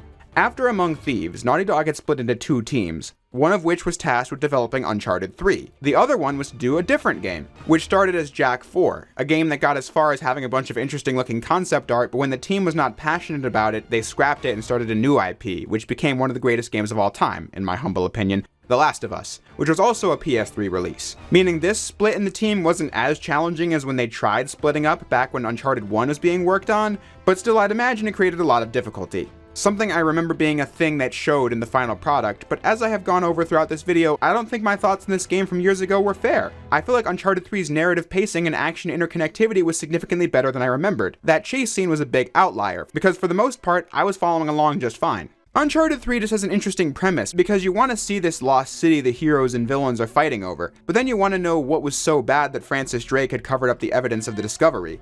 And in addition to that, the game has a lot of entertaining dialogue and character interactions from the major and minor heroes and villains alike. We've been trying to reach you for over 24 hours. Oh, right, I need to top up my minutes. You're using a prepaid phone? Mate, those contracts are a complete rip-off. What? Mine's broken. Again? Shotguns? Why not? What the? What, he only had 2. You insult me. You're a pirate.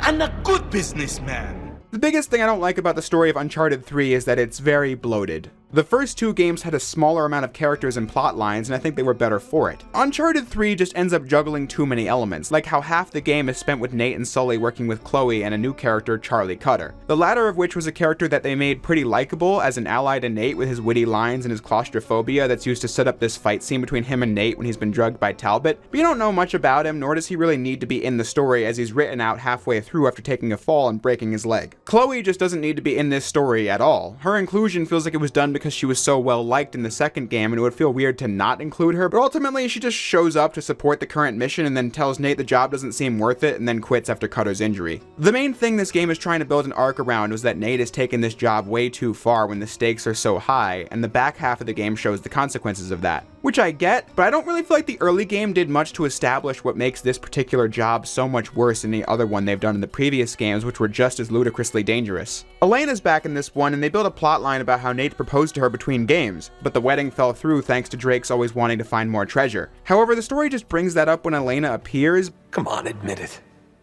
You love all this as much as I do. No. No, not anymore.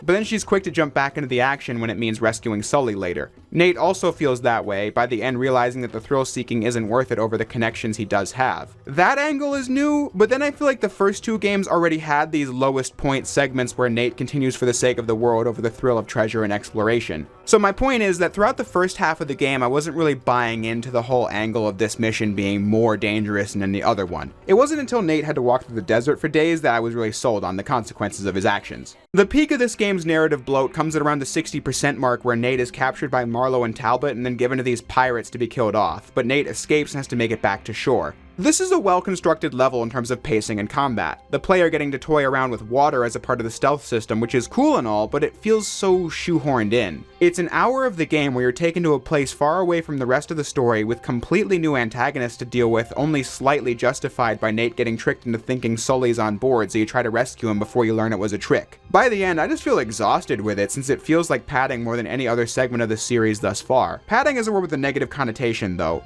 It's more like they came up with this idea of Nate getting captured by pirates and having to escape, but then had to justify it within the story of Uncharted 3, so you get a complete detour from the main plot that directly follows the most out-of-place chase scene in the series. Once it's over, you can then return to the story as though it didn't happen. The game would just feel better paced if this level wasn't in it, even if, in a vacuum, I thought it was a good level in terms of atmosphere and level design.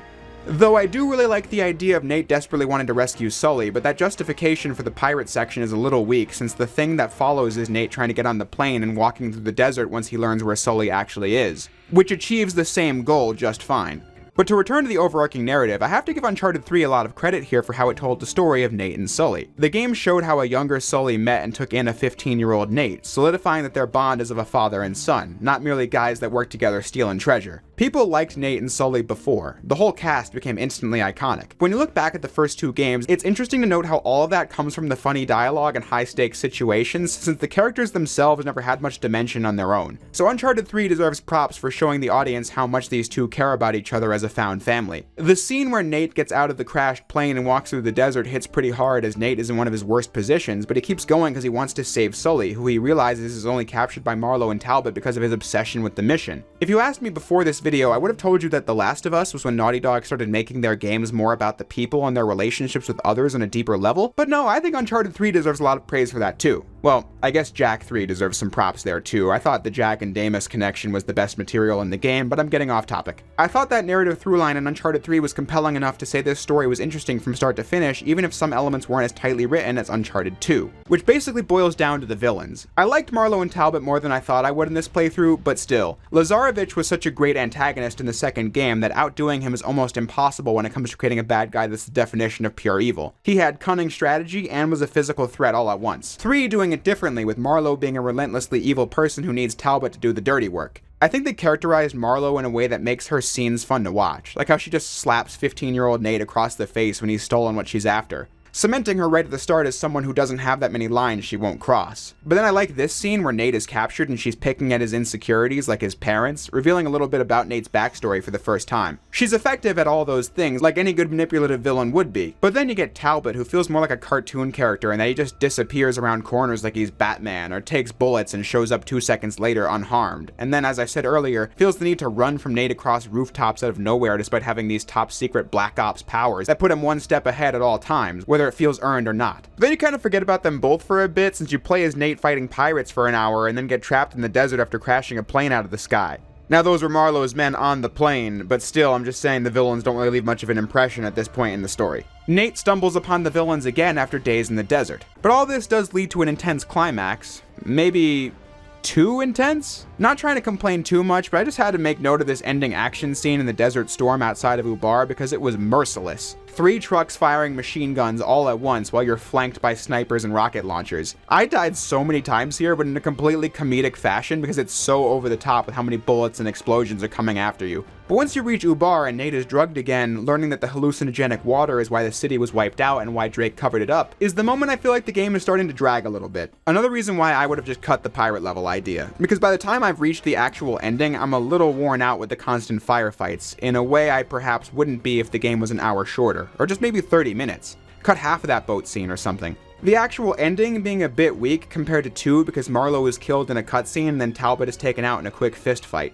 A good scene, kind of felt like a playable version of the Krauser QTE fight in Resident Evil 4, and then Sully gets this great line in. That'll teach you to bring a knife to a gunfight. But still, with Talbot being seen as so powerful and capable earlier, a fist fight with a knife is a bit anticlimactic. But having said that, Uncharted 3 ends on the note of the world being saved and Nate finally being ready to settle down with Elena after some fatherly advice from Sullivan. Which was an interesting ending when I first played it, if only because it actually could have been the ending of the series had they decided to go that route. But of course, they did continue it with Uncharted 4, which I can talk about later. As it stands, Uncharted 3 was in a tough spot when it released, and I think it still is. Looking back on it with over 10 years of hindsight, I think they set up a goal of outdoing Uncharted 2, and I feel like it was a goal that, in the eyes of the audience, was never going to be easily achieved, at least not on PlayStation 3. People always remember the first one for how it introduced them to this world, and the second one for its explosive action and gameplay improvements, and then the fourth one for its next-generation appeal and next-level storytelling. 3 is always going to be the one that comes between all that. Its contributions to the mechanical evolution of the series and its elevation of the storytelling is just harder to appreciate. But going back to it with that hindsight reveals that I think they absolutely achieved what they set out to do here. As a game, I think Uncharted 3 belongs in the same conversation as 2. In some areas it's better, and in some areas it's worse. But it stands tall alongside it when you look at the 2 games on a neutral level. 2 just has the advantage of the wow factor that 3 doesn't. 3 demonstrates more technical expertise and continues doing more of what people already liked. I just think overall, Uncharted 2 is the more cohesive game. It's just a tighter game in the final product, which makes a lot of people gravitate towards it more. But I don't think 3 should be counted out. If it's your favorite of the PS3 trilogy, I would have no reason to counteract it because I get it. It's not a perfect game, and it does have flaws like filler levels I was talking about earlier, but I really dug Uncharted 3 this time around and have a newfound respect for it, even if the nostalgia of liking 2 so much 10 years ago and that cohesiveness makes me lean towards that one as my favorite of the 3. But that's about all I have for Uncharted 3. I was pleasantly surprised with this one. But before we move on to Uncharted 4, A Thief's End on the PlayStation 4, I want to talk about the often forgotten 2012 installment for the PlayStation Vita, Uncharted Golden Abyss, so that's going to be the next video. The Vita is such an interesting piece of PlayStation's history because of all Sony's hardware, it's the only one that is universally recognized as a complete flop. Yeah, I can't mince words with that. The PS Vita is cursed to forever be the least popular PlayStation console by a large margin. Which is so odd because like I said in the Uncharted 2 video, the PlayStation and PlayStation 2 had dominated the market in their respective generations, and then even the PlayStation 3 managed to finish strong in spite of its rocky debut. But the Vita just did not land with an audience. And there are a lot of reasons you could pinpoint as to why that is. But at face value, you'd think the console would do somewhat well because it was a sequel to the PlayStation Portable. Now, the PSP is often remembered as being less popular than its competition, the Nintendo DS, which was a juggernaut in sales. However, when taken on its own, the PSP did well enough. Sold 80 million units in its lifetime, which is a much bigger dent in the DS's market than, say, Sega's Game Gear had over Nintendo's Game Boy in the 90s. So PlayStation on the go was popular in the 2000s and had every right to do a successor. I remember even being excited for it when it was announced on the stage at E3 2011 because I was big on the PSP back in the 2000s. But the Vita only sold about 16 million units in its lifetime, which is not even 25% of the original. But why though? The Vita came with a plethora of features like a touchscreen on the front and on the back, 2 analog sticks for improved gameplay over the PSP, which only ever had one, an easy-to-use interface, and the list goes on. The failure of the PlayStation Vita comes down to a couple of important things. One was the cost. Sony locked the price of the machine itself at $250 US, not looking to ever repeat the mistake of the early PlayStation 3. While its direct competition, the Nintendo 3DS, launched at the same price, its games were $40 at launch when some Vita games went for $30 and others for $50. Then you had its unique memory cards, which were incredibly expensive. A 32GB one cost $100. Another big thing that took a hit to the Vita was a changing market. When the PSP came out, if you wanted to play games on the go, you would have to own a handheld game console. But the smartphone changed the dynamic completely. Former president of Sony Interactive, Shuhei Yoshida, reflected on this in 2015. Because people have, mobile phones, smartphones, and it's so easy to just play games on smartphones, and most of games on smartphones are free, right? Free to start. I myself is a huge fan of PS Vita. We work really, really hard to, design every aspect of PS Vita. With cheap and easy to play mobile games being just a couple of swipes away on your phone or your iPad or whatever, why pay $250 for an extra device that does that? The 3DS struggled out of the gate for a similar reason, but bounced back with a strong game library, which is, in my opinion, the biggest reason why the Vita failed: the game library. I've mentioned before that I take pride in owning at least one version of each PlayStation console, and I was thinking recently, maybe I'll invest in some more Vita games to add to the collection, and then I realized, wait a minute. There's no games on this thing, which is so weird because the PSP had a lot of different offerings across multiple different genres. The Vita promised PS3 quality games on the handheld, but then it didn't really deliver, punching well above its weight class by having a roster of games that try to be on par with what the PS3's games were doing, but just never had it as good, since the tech wasn't really there to make them anything more than subpar. Much of its exclusive library got mediocre scores as a result. Third-party support was also very low on the Vita, even Sega not bothering to dump a rushed Sonic exclusive on the thing, which tells you quite a lot. Today, unless you're someone who, shall we say, doesn't mind voiding the warranty, the Vita just doesn't have any appeal. You can divide much of its library, even the ones with good reviews, of which many exist, into a couple of camps. 1. Games that existed on previous console generations. Sure, it's novel having ports of old games on the go, the Sly Vita collection being the reason I even own one, but it's not a system seller by any means. 2. Games that were on other consoles at the time. Like sure, Batman was on Vita, but it was also on 3DS. Sly 4 and PlayStation All-Stars were on Vita, but they were also on PlayStation 3 and were infinitely superior on the home consoles. And 3. Exclusives that were once the best version of a game that are now available elsewhere, or exclusives that were watered-down versions of PS3 games, or some mix of those things. The Vita just had no killer apps, and I think that was the biggest thing it had going against it.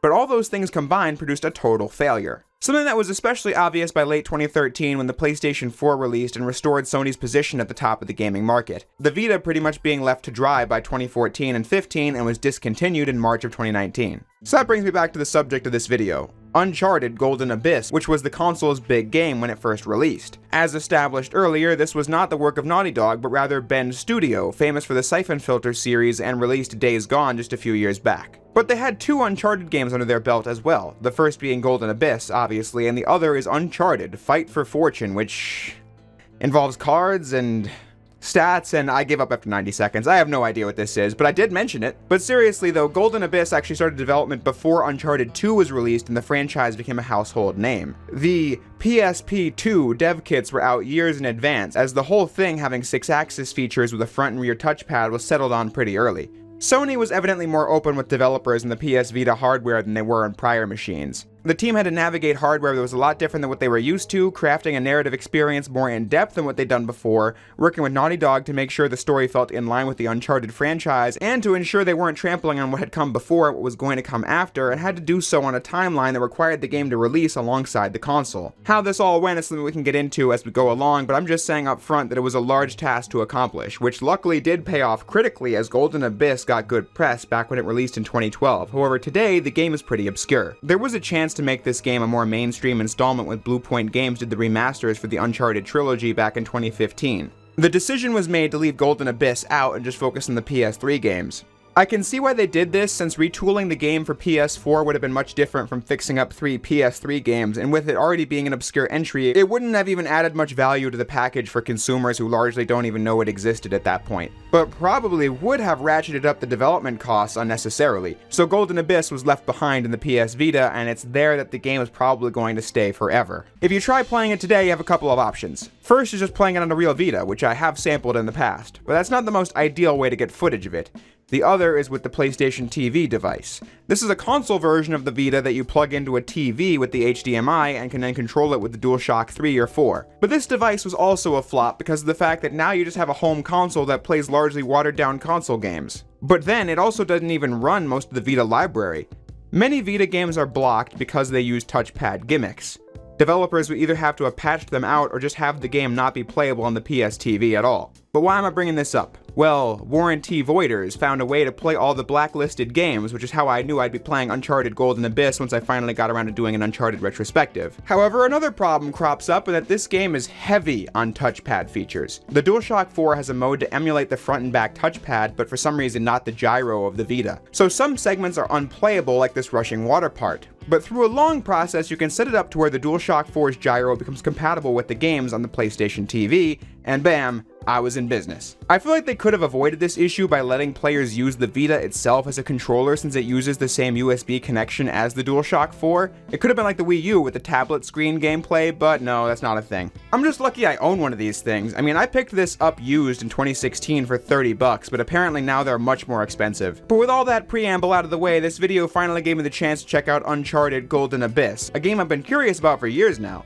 So how was it? And should you play it? Glad you asked. Let's talk about it.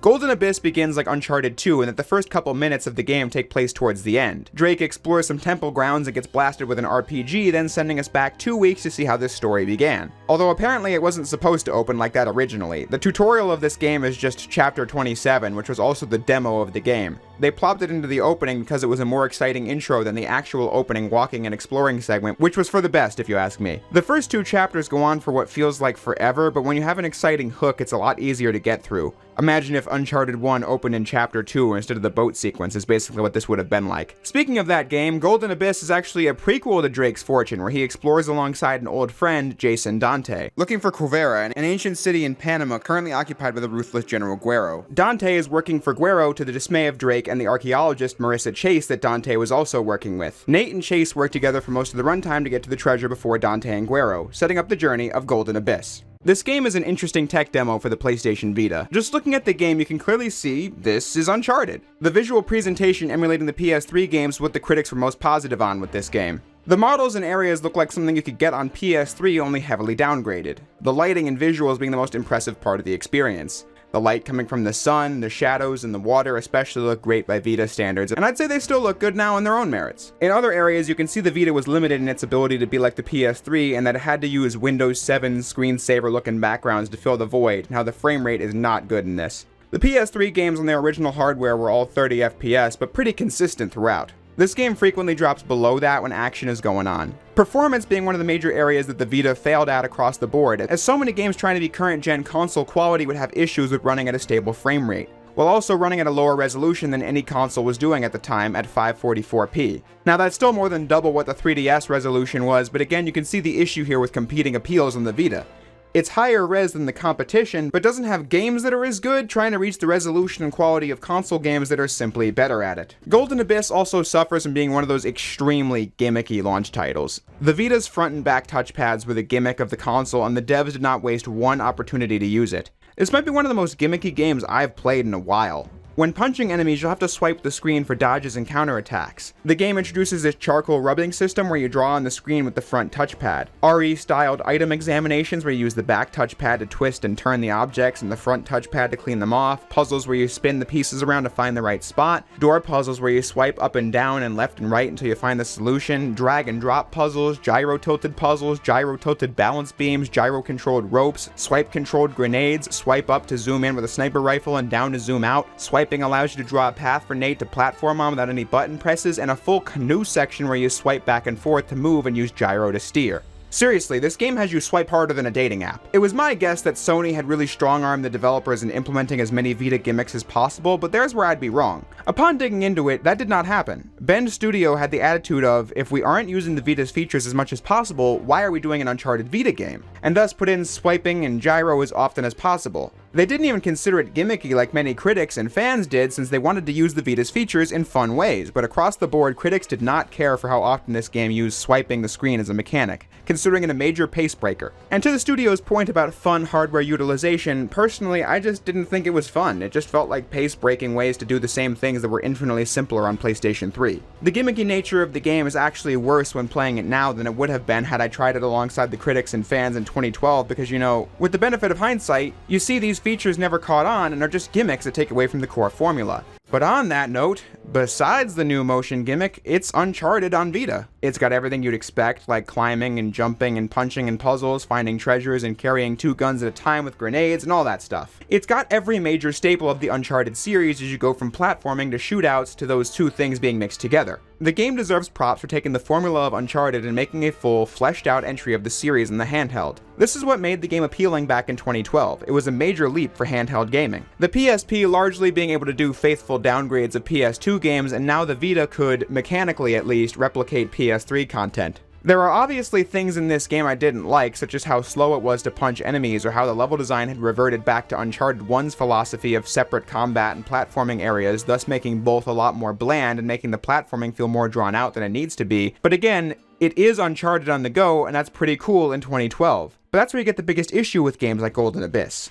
Now that handheld technology has evolved to where the Nintendo Switch and the Steam Deck can actually do full console quality games both at home and on the go, what's the appeal of this? Many handheld games that were great for their time suffer this fate of having little appeal in the replay compared to the console games because its main feature, being a version of Uncharted for weaker hardware, isn't that impressive anymore. The game was basically destined to be the worst Uncharted game by default because it's the only one with the janky frame rate and over-reliance on dull gimmicks as its main driving force. Issues the game ran into at the time, like performance, or some issues I ran into, like sometimes not being able to see what was going on properly during combat due to the smaller screen and resolution, or how I was trying to aim with the sticks while gyros also at play messing with my aim, were all things you could ignore for the sheer spectacle of playing Uncharted on the go. But as I've said a couple times now, that only really works when the game is new. It just doesn't age that well compared to replaying the main series installments. I suppose this could have been counteracted with unique level set pieces that the console games didn't have, but on that front, I felt that the game had a tendency to overuse turret sections in basic chase scenes, so it never reaches the heights of excitement that you get in Uncharted 2 or 3 either. The story is also very skippable. I think that's part of why it's a prequel to the first game. It safely allows the game to occupy a spot in the timeline where nothing of consequence really happens. Nate's most important adventures are the numbered entries. We know as early as Uncharted 1 that he's gone on plenty of jobs prior to the El Dorado incident, but none of them are important to his character, and this would be Exhibit A. When reading about this game's production history, you learn a lot of interesting stuff, like how early on, a lot of ideas were being pitched, but things kept changing thanks to feedback from Naughty Dog on how to ensure the game was in line with the series they made. Things like the story revolving around some kind of real-life lost treasure that would make for an interesting video game level are all things that Amy Hennig had workshopped with the team behind the game.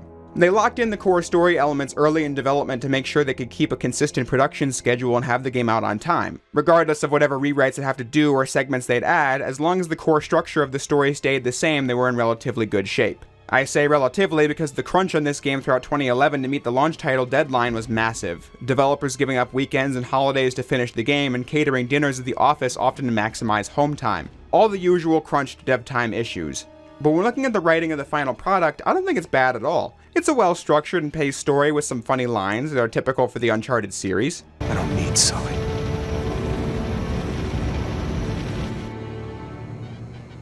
Sully, I need you.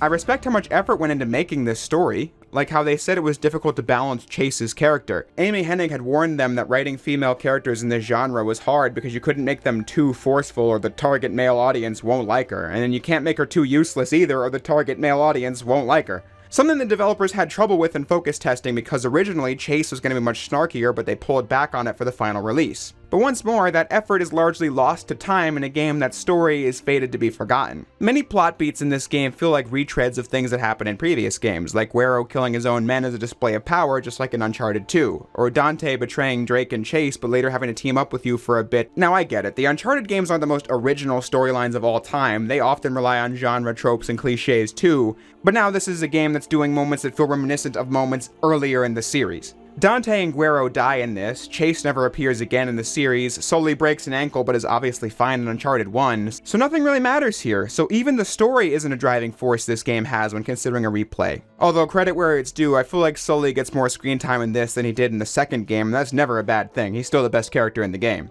The production value in the cutscenes is high in this, ND letting Ben's studio use their motion capture stage to film their scenes, which was nice. And then seeing cutscenes of this quality on the Vita was once again impressive for its time but no longer holds that weight. So on the matter of the writing, I thought it was good, just nothing super special.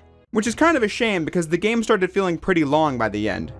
Golden Abyss has 34 chapters, the most of any Uncharted game. That's thanks to the fact that some of them are 10 to 20 minutes and others are 5 minutes or less. But still, the runtime for me was about 8 hours, which is longer than it took me to beat Drake's Fortune a few weeks back. Now this was my first full playthrough of this game, and that was not my first time with Uncharted 1, but still. I do think the game overstayed its welcome by the end, which made it extra surprising to learn that it was going to be longer. The canoe section was supposed to be more mechanically in-depth, but then was greatly cut back. And then this part that took me like 25 minutes where you search around this room for some statues to do the charcoal thing was actually way more difficult than earlier builds since the room was much darker and more difficult to navigate. But they brightened it up with extra open ceilings when playtesters would get stuck here for long stretches of time. They admitted they were perhaps overly ambitious with the scope of this game. My experience with the endgame was especially tainted by playing it with a DualShock 4. The controller's touchpad was not meant for quick on-the-fly responses, so the 2 QTE boss fights were a nightmare. You have 3 strikes before a game over, and I was on this first one with Dante for like 30 minutes because of that DS4 touchpad, when if I was playing on a real Vita, I imagine I would have gotten it first try because it's easier to react quicker when you just have to swipe a screen, not press down and then swipe on a tiny surface area. Barring that, I was still pretty ready for this game to be done by the time I was at this point. It ends with the major villains defeated, the treasure left behind, and the heroes getting away in typical Uncharted fashion.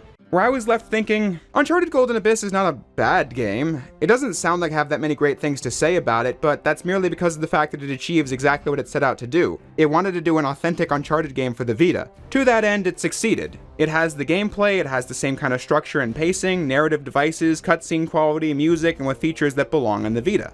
However, when playing it for the first time in 2023, the shine on it isn't there anymore, which is a fate met by many flagship handheld titles. So Golden Abyss isn't alone in that. It's novel if you have access to a Vita, it can be enjoyed, but I would definitely not recommend tracking down a Vita for this game as it's Uncharted, but not as good. Even if I have a lot of respect for the care and time it took to make this game.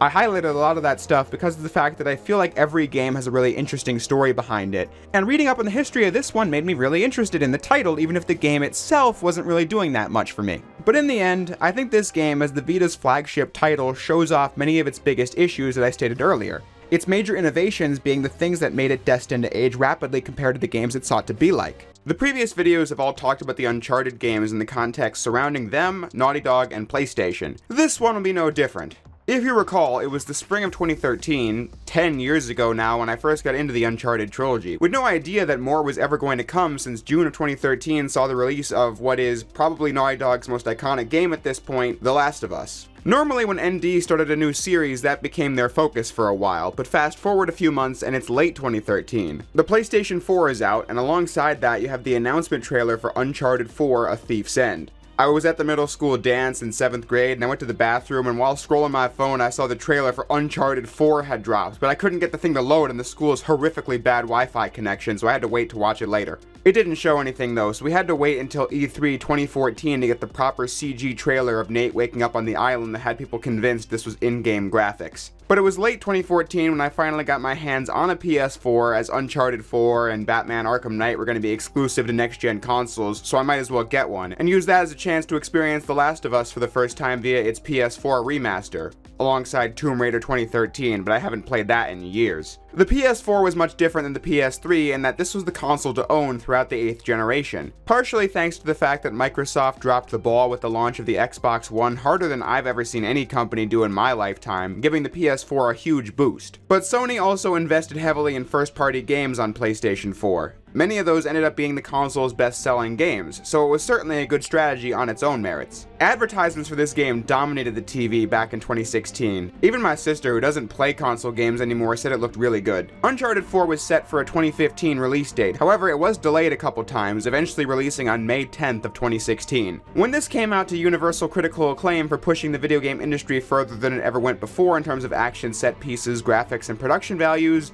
I was right alongside everyone else. I thought this game was incredible back in 2016. However, I will say now I never touched it more than once. I beat it, thought it was great, I just never had a phase of replaying it like I did the PS3 games. Guess the YouTube grind was in effect even back then. Which is why I was so excited for this video in particular, because I had kind of an idea of what I'd think of the first 3 Uncharted games, even if I enjoyed 1 and 3 more than I feared I would. Uncharted 4 though was one I remember so fondly, but I also remember almost nothing about it, so I was curious to see where this journey was going to take me. Spoiler alert, Uncharted 4 is absolutely fantastic through and through, so let's talk about it. The moment I started playing this game for the video, I was hooked. You play as Nate alongside a new character, Sam, driving this boat on the ocean through the thunderstorm being chased by an army of goons. There were parts here where I wasn't sure what was gameplay and what was a cutscene, like how the enemies start trying to blow you out of the water and then that sends Nate underwater and you swim back to the boat. It was so frantic that I wasn't sure if this was scripted or a part of the scene, but I couldn't stop and think about it as you narrowly swim out of the way of boat propellers. When I played this part a second time, I saw it happen again, but the pacing here does bring about that desired frantic effect. The boat gets rammed by a bigger boat that sends Nate and Sam both underwater as we then go back to how this story began, which makes 3 Uncharted games now that I've used this plot device, but hey, it makes for an effective action-packed hook. You then see a flashback level that takes place long before the one from Uncharted 3 where you see Nate is in an orphanage. Sam is his older brother, as you then get another flashback that takes place years later as Nate, Sam, and a new character called Rafe have gotten stuck in a Panamanian jail trying to find a lead on the treasure of the pirate captain Henry Avery. But in their escape attempt, Sam is shot and presumed dead by Nate. Fast forward to after Uncharted 3 and Nate is working as a salvage diver and lives a quiet life with Elena. Until Sam comes back into the mix, having survived and spent the last 15 years in jail, but now has a lead on Avery's treasure that he needs Nate's help to recover, or else he'll get killed by his former cellmate, Hector Alcazar. Bringing Nate and Sullivan back for one last mission to find the treasure before Rafe and his mercenary army does so they can save Sam's life from Alcazar, all the while Nate lies to Elena about his current whereabouts. If you haven't played these games before, I'm sure you can already see just how much more complicated and involved the plot of Uncharted 4 is compared to the previous games. And these were always games that had a story at the forefront. Things were just taken to the next level here. But as always, I like to save story discussion for a bit later in the video and just dive into gameplay first after establishing some basic context. Coming into this game, I was surprised at just how much smoother the controls were compared to the original trilogy. The goal of these games is always to create a character who moved like a believable human being, this being something the animators in the trilogy got better at with each installment, as they found ways to make Nate's actual handling more smooth as well. But here I think they absolutely nailed it. Running around and stuff feels super smooth, while jumping around and climbing and swinging on ropes has the weight and gravity behind it that you'd want in order to maximize the impact of each movement. And then all the usual mechanics are the best they've ever been, like turning on cover, aiming, rolling, punching, tossing grenades, and the list goes on. This game brings in all these extra touches to the formula that make it slightly better, such as ammo on the ground flashing to alert you to when enemies have more ammo for the weapons you currently possess. Also making it so you have to hold down the triangle button for a second or two to switch weapons, reducing the chance you might just spam the triangle button and grab the wrong thing. I love how the reticle turns orange when you land a headshot, as it adds more satisfaction to it. I know The Last of Us had a signifier for headshots, but I forget if the Uncharted games did before 4. Cut me some slack here, it's been over a month since I made the Uncharted 3 video. The point I'm trying to make is that this game is absolutely full of little details that really fine-tune the Uncharted experience for the next generation console. Which doesn't even speak on how it looks. The visuals in Uncharted 4, even today, are absolutely jaw-dropping. This is something I felt early in my playthrough, but then the game managed to continue topping itself throughout. All the tools ND had developed for its realistic graphics in the Uncharted trilogy and The Last of Us were all designed for the PS3's Cell processor, but with PS4 that was out and they had to start from scratch again. But they had plenty more memory to work with in the new system, and so the artists beautifully captured a bunch of different effects, like changing lighting conditions, entirely different regions with diverse attributes like snowy mountains, the jungle, water, open fields, and crowded cities. This game looks stellar, borderline lifelike, managing to wow players with some of the same tropes the PS3 games had, but done so much better that it stuns you all over again. This game perfects everything you remember from the previous games, but then finds new ways to wow you in terms of scale and scope. Uncharted 4 goes full open world in the middle as Nate, Sully, and Sam drive around looking for a temple. This part was so impressive because Naughty Dog hadn't done an open world since the Jack games, and now you can clearly see how much bigger these worlds can be and how much more realistic the driving physics can get when you play the open segments of Uncharted 4 and remember what it was like driving the buggies of Jack 3 in 2004 on a smaller map. Of course, there were plenty of open world games by other studios between these games, but it was really awesome to experience ND going back to that style in the middle of this action-packed thrill ride of a game.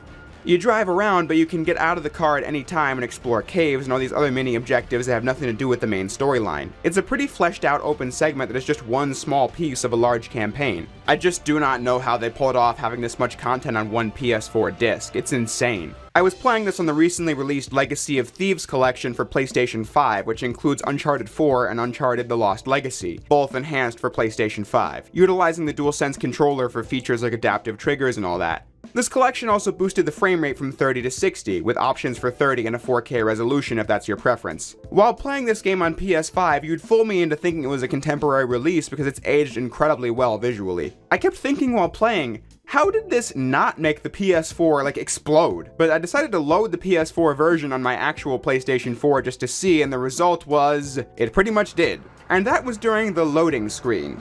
Although you can hear my AC in the background of this clip, which is most of the sound, but take my word for it, the console was definitely loud. On PS4 it was 30 FPS like I said, but then would dip a lot when I sampled the action scenes.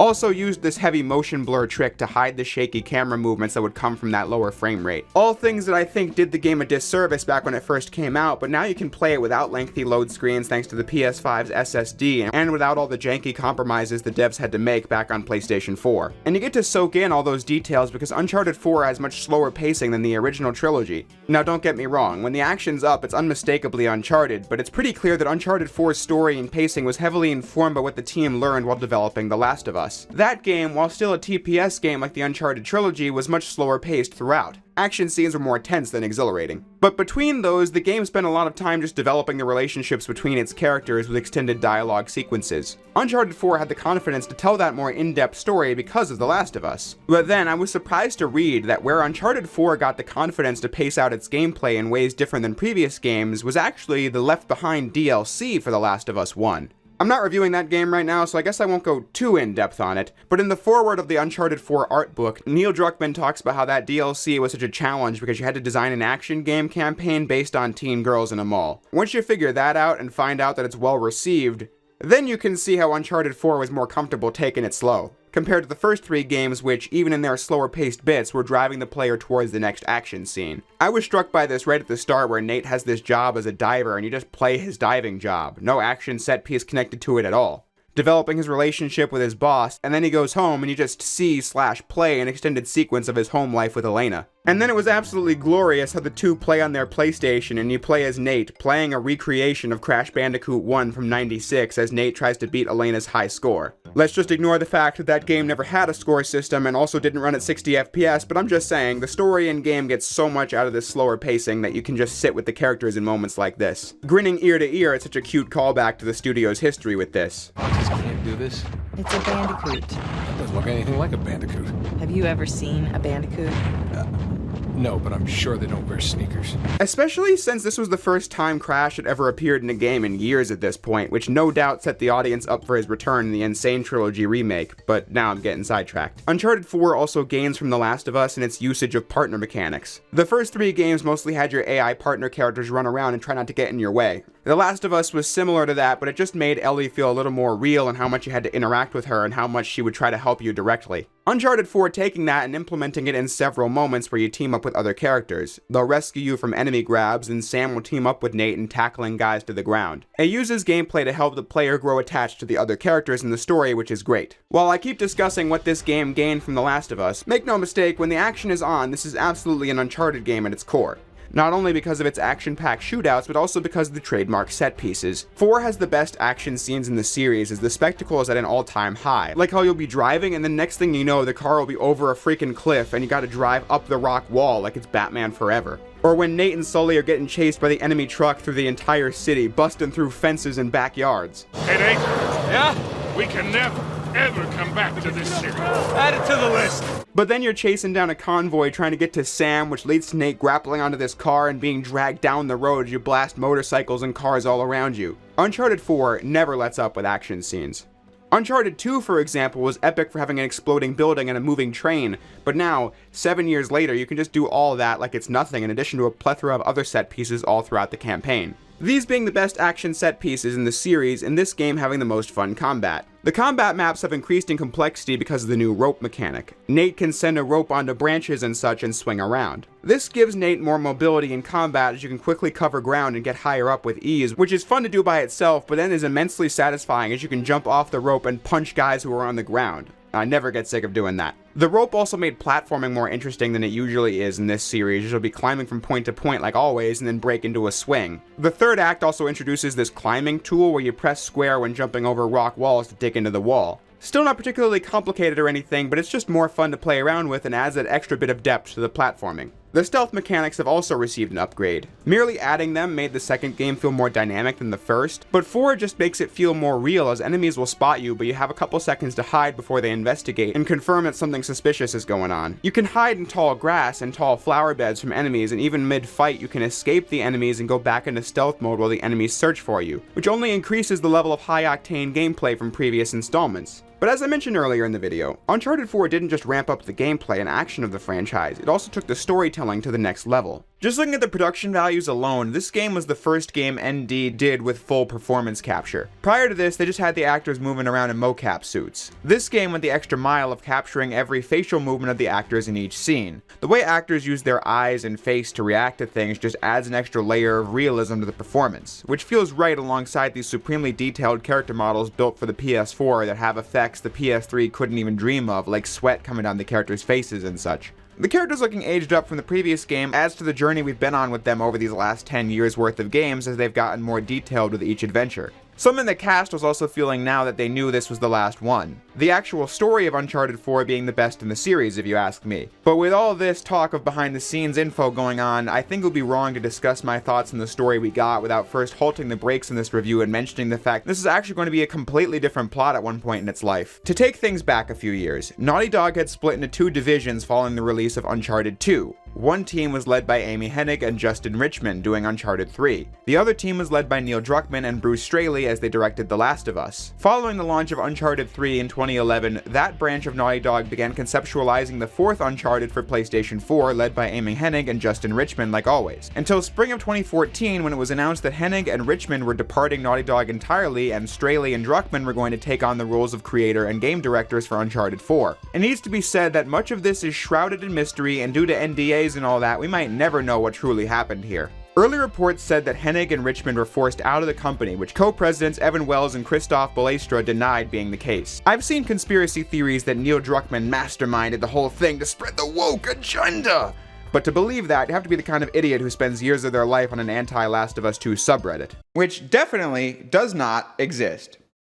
Nolan North did say people were let go of in the transition to the new team, so that definitely shows people were leaving the team, but not enough evidence to say there was some kind of malicious game going on behind the scenes, as the presidents of the studio claimed at the time that decisions of this kind always go through them, which is the only actual statement we have to go off of. So if we don't know what happened, and I refuse to buy into unsubstantiated conspiracy theories, what is the point? Well, these videos and my Jack videos before them have been about Naughty Dog and its evolution, alongside my thoughts on the individual games. Even though we don't know what led to the decisions, we do know how much of an effect they had on the development of Uncharted 4. I mean, this is spring of 2014. A lot of dev time has now been lost because the story that was written was also being changed to steer this towards being the final game in the Uncharted series. Now, the original Uncharted 4 still focused on the treasure of Henry Avery and the return of Nate's brother Sam. However, if you rewatch the teaser trailer, you can tell the tone was a lot different. But you can't outrun the past.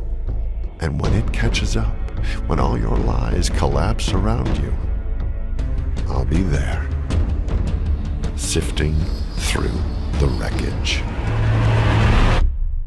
You owe me. Sam was recast as Troy Baker, who portrayed Joel Miller in The Last of Us. Nolan North said he was happy to be working with Troy Baker since they already had such a great rapport from before this game was in production, so therefore working together was really natural for them on the set of Uncharted 4. Sam's relationship with Nate stayed complicated, but Sam was no longer going to be the main villain of the story. Even with the delays Uncharted 4 experienced, the development of this game was crunched because of the fact they lost so much time on having to start the story over. Scenes that were filmed on the mocap stage were scrapped as the story started over again, something I'm sure the actors couldn't complain about too much given the fact that it allowed them to work more, but still it's a very insane sounding environment. Because of these conditions, a lot of legacy staff left after Uncharted 4 released, which no doubt had a large impact on the development crunch that happened for The Last of Us Part 2 until the studio got that situation under control in the years following that game. So what do I think of all that? To be honest, I don't know, it sounds pretty messy from the outside looking in. Amy Hennig got a major credit in this game's credits roll for how important she was in the creation and development of the Uncharted IP, which is more than Bruce Straley got in the HBO adaptation of The Last of Us and more than what most people get in the gaming industry. But was that saving face? I have no idea, I just know it's there. One day, it will be fascinating to learn what the original Uncharted 4 was going to be like, but looking back on the game 7 years later and asking myself the question of, was it worth it? I'd say yes, because like I said, the Uncharted 4 we got was a story I really loved. Neil Druckmann's approach to storytelling is one I resonate with a lot. I gave Uncharted 3 props in that video because the game did focus on Nate's character and that he struggles in his relationship with Elena and the found father-son dynamic between Sully and Nate. I thought 3 did a great job there, but 4's story is next level. The Last of Us made that found family angle the entire story as we saw two characters go from being strangers to having an unbreakable connection. Uncharted 4 was also focused on the emotions and relationships of the people. That was another thing mentioned at the start of the art book. Uncharted 1 and 2 both end with Nate and Elena being together, but 2 and 3 both open with them being separated. When writing 4, they wanted to show, what is it about this guy that makes it difficult for him to have a normal life? So that's why we see his normal life in action. For many, the life that Nate has would be living the dream, getting to dive to the bottom of the river and such, competing with your wife on Crash Bandicoot to see who does the dishes. But for Nate, he just feels the need to be pursuing the exotic. It calls to him in a way that a normal life doesn't, even though he's going to stick with his day-to-day in the meantime. But when Sam shows up with his crazy life or death situation, Nate has to go back for one more mission. Now that sounds a lot more dramatic than a previous game in the series, but it should be said that the game is still full of funny and witty dialogue throughout. Give it a pull. What? Could be a trap. You're already in there. What's the worst that could happen? I lose my hand? So we'll get you a nice hook.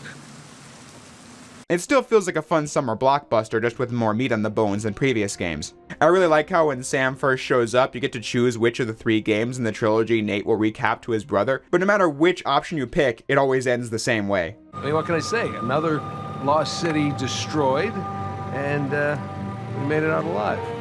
Barely. Unbelievable.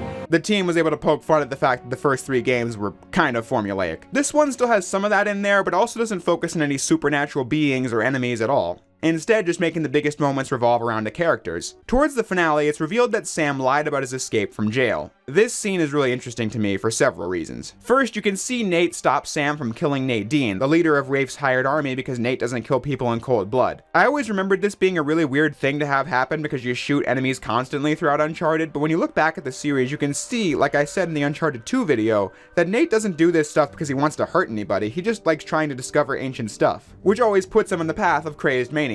When Rafe kills the prison guard at the beginning, it feels pretty ruthless and sets him apart from how Nate has been portrayed up to this point in the series. But back to Sam, he never had to escape jail alongside Hector Alcazar at all because Alcazar died in a shootout like 6 months ago. Rafe got Sam out of jail 2 years ago and they looked for Avery's treasure without Nate's knowledge, and Sam only recently decided to bring Nate back into the fold because he felt that the Drake brothers deserved to find the treasure together and Rafe didn't, but cooked up that Alcazar story to make sure Nate would join him. This feels like such a surprise to the audience because the game didn't just tell you about Sam's escape from jail with Alcazar, you had to play it in an extended breakout level. The emotional weight of this lie is felt by the audience and Nate because you see that Nate put his entire marriage on the line to try and save Sam. But throughout all this, I see where all the characters are coming from. The game added to the brothers' backstory by revealing that Sam and Nate's mother was also huge on historical research. The treasure of Avery and the last whereabouts of Francis Drake were all things she was researching before she died. Nate and Sam chose to take the last names Drake because of the theory she had about his having heirs that history didn't know about, something Uncharted 1 teased but didn't go into much past that. These flashbacks add a lot of weight to almost the whole series. For example, it's mentioned that Sam and Nate both had this theory that Francis Drake faked his own death. So now, the opening of Uncharted 1 and the entire El Dorado mission is now recontextualized because we now understand how important that find was to him, but also his brother he thought was dead at that point. Same applies for replaying Uncharted 3. You can understand why it was so important for Nate to steal Drake's ring from that museum instead of just letting Marlowe have it. Point being, the game sells you on how much Nate cares for Sam by showing the previous adventures were all relevant to this off-screen relationship we only just learned about. But now, Nate is a different person. Flash forward to the present, and Sam is 100% in the wrong here. He should have respected the fact that Nate was just not doing this sort of thing anymore and left it at that. But you can see why he would do what he did. I mean, he spent years in jail and is now back, not really wanting to acknowledge that his brother, who didn't rot in jail, had the time to do all the adventuring and then move on with his life. It just feels like a larger-than-life, but human relationship between siblings. The motivations and conflicts between the returning characters all have that same depth as well. Sully, for example, doesn't think Nate should get back in the game nor lie to Elena, but he wants to make sure Nate's gonna be okay and will help for that reason. For Nate, you know it's bad to lie to Elena about what he's doing, but you can imagine why it's more comfortable for him to do that because he wants to be with Elena, but having an honest conversation about his desire for excitement and the fact that he has a brother is difficult, so he doesn't and tries to satisfy both parts of his life at the same time. Elena sees right through the excuses he makes since he was so excited about the treasure the moment before he found out he was caught. I think the story could have spent more time on the consequences of the character's actions. I mean, you never get a conversation between Nate and Sam about why he lied, and Elena, even after rightfully calling out Nate for lying and is concealing so much about his life that she didn't even know he had a brother, still comes back to rescue Nate in the third act. They talk about how they're gonna talk things out, but you don't really get to see much of it. But still, I thought the third act was really compelling, especially by the end with the final battle between Nate and Rafe over the treasure. Nadine locks the Drake brothers and Rafe in the room with the treasure, realizing this crap is not worth any of the struggle. As Rafe decides he's going to kill Nate. Rafe is probably my favorite villain in Uncharted because he's got the most depth to him as a character. Now, I loved what we got in 2 and 3, but I think Rafe makes for a more interesting character than just being an entertaining bad guy. Rafe makes for an interesting mirror to Nate in that he came from enormous wealth and was handed almost everything, and Nate comparatively came from nothing and has done so much. A character who hates and resents Nate so much for all the things we played in the PS3 games is such a great final boss for the last game because Rafe is obsessed with proving himself worthy of the fortune which he's never had the chance to prove before. Nate, at this point, already realized he's got nothing to prove after the events of Uncharted 3, so it makes them contrasting characters. Rafe detests how Nate could be responsible for discovering so much and having nothing to show for it, and somehow being content anyway. Seriously, Rafe, this is insane, even for you. You want to hear insane? Nathan Drake raced a madman and his entire army to the steps of Shambhala. Nathan Drake found the lost city in the middle of the Rub al-Khali desert.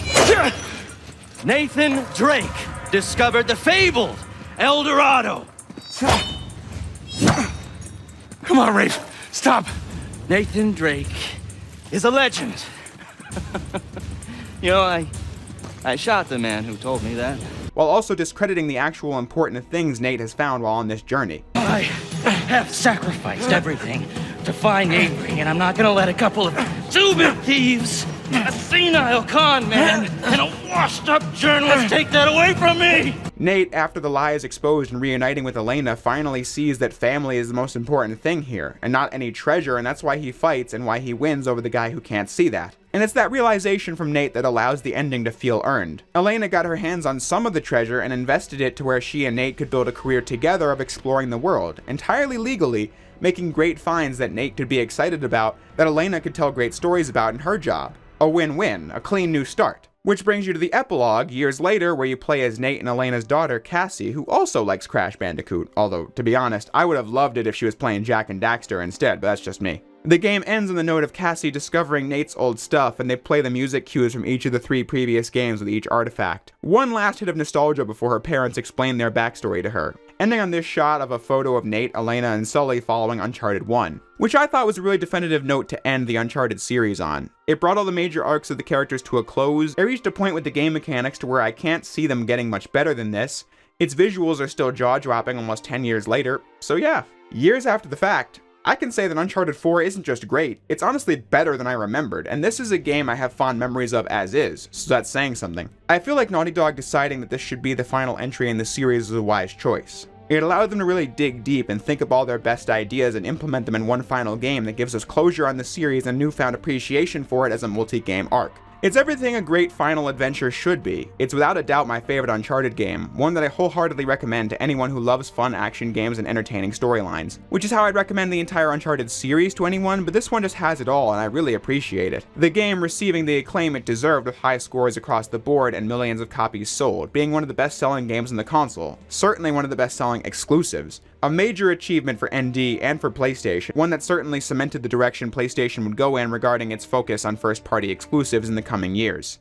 Now, maybe I won't replay Uncharted 4 every day from now to the end of time, but I don't think high replayability is the only mark of a great game. Now, that's certainly one of them, but I also think a game that has a really emotionally compelling experience that keeps you thinking after the game is over and was plenty fun in its own right is also the mark of a great game. Now, I keep talking about this as though it's the last game in the series, but I'm sure you know the last Uncharted game released was Uncharted: The Lost Legacy in 2017.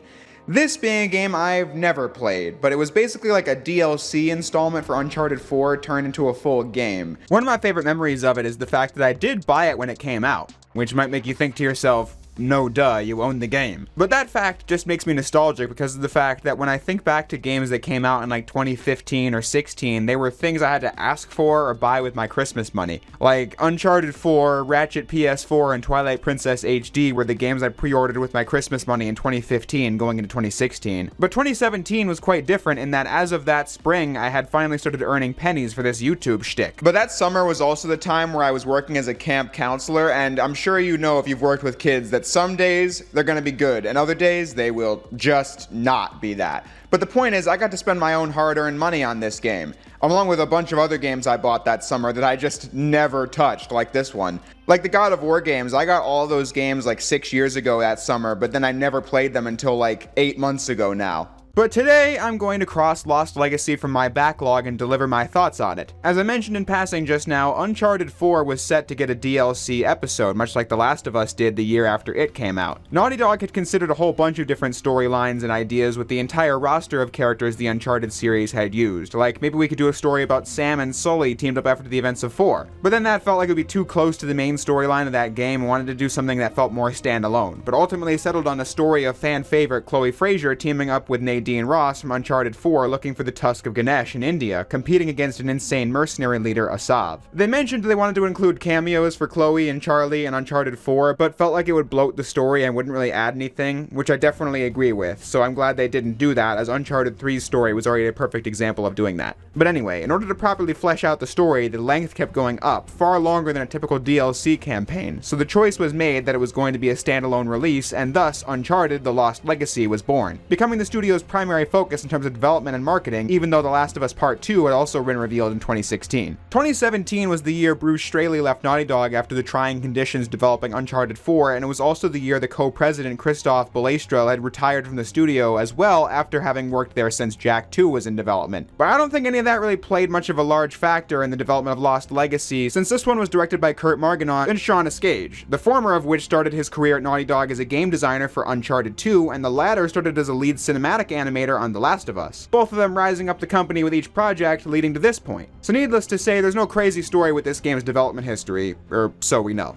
With Lost Legacy, I really didn't know what to expect with it since I also barely watched footage of it before playing it myself. The game was pretty much a mystery to me before now, and I can definitely see how this was once DLC for Uncharted 4. It's pretty much exactly the same game in terms of mechanics. It has some new elements like how you can plant C4 and remotely detonate it. That was cool. And Chloe also carries a lockpick that will grant you more powerful weapons mid-combat, but otherwise it's the Uncharted formula, and everything that's been fun about it since 2007 remains so. Lost Legacy still has all the same fun mechanics from Uncharted 4, like sneaking around in tall grass and the rope mechanic that brings the same joy to combat maps and platforming segments that it did in the 4th game. Shooting feels exactly the same as it did in 4, and the weapons were very satisfying. Although I did think the prologued climbing sections were kind of boring, but I've been saying that since I covered Uncharted 1 last month. I did enjoy the puzzles though, specifically the one where you have to move these statue things around this water system in a room in order to get the shadows to perfectly align on 2 different walls. It's the kind of thing where it's simple, but you have to think about it while you're trying to solve it and then consider how you're going to pull it off with the different switches and such, which I think is solid puzzle design. Then the other puzzles in the game have you rotate discs around to try and align the different segments, which grew in complexity with each one. Still not the most complex brain teasers in the world, but I enjoyed it.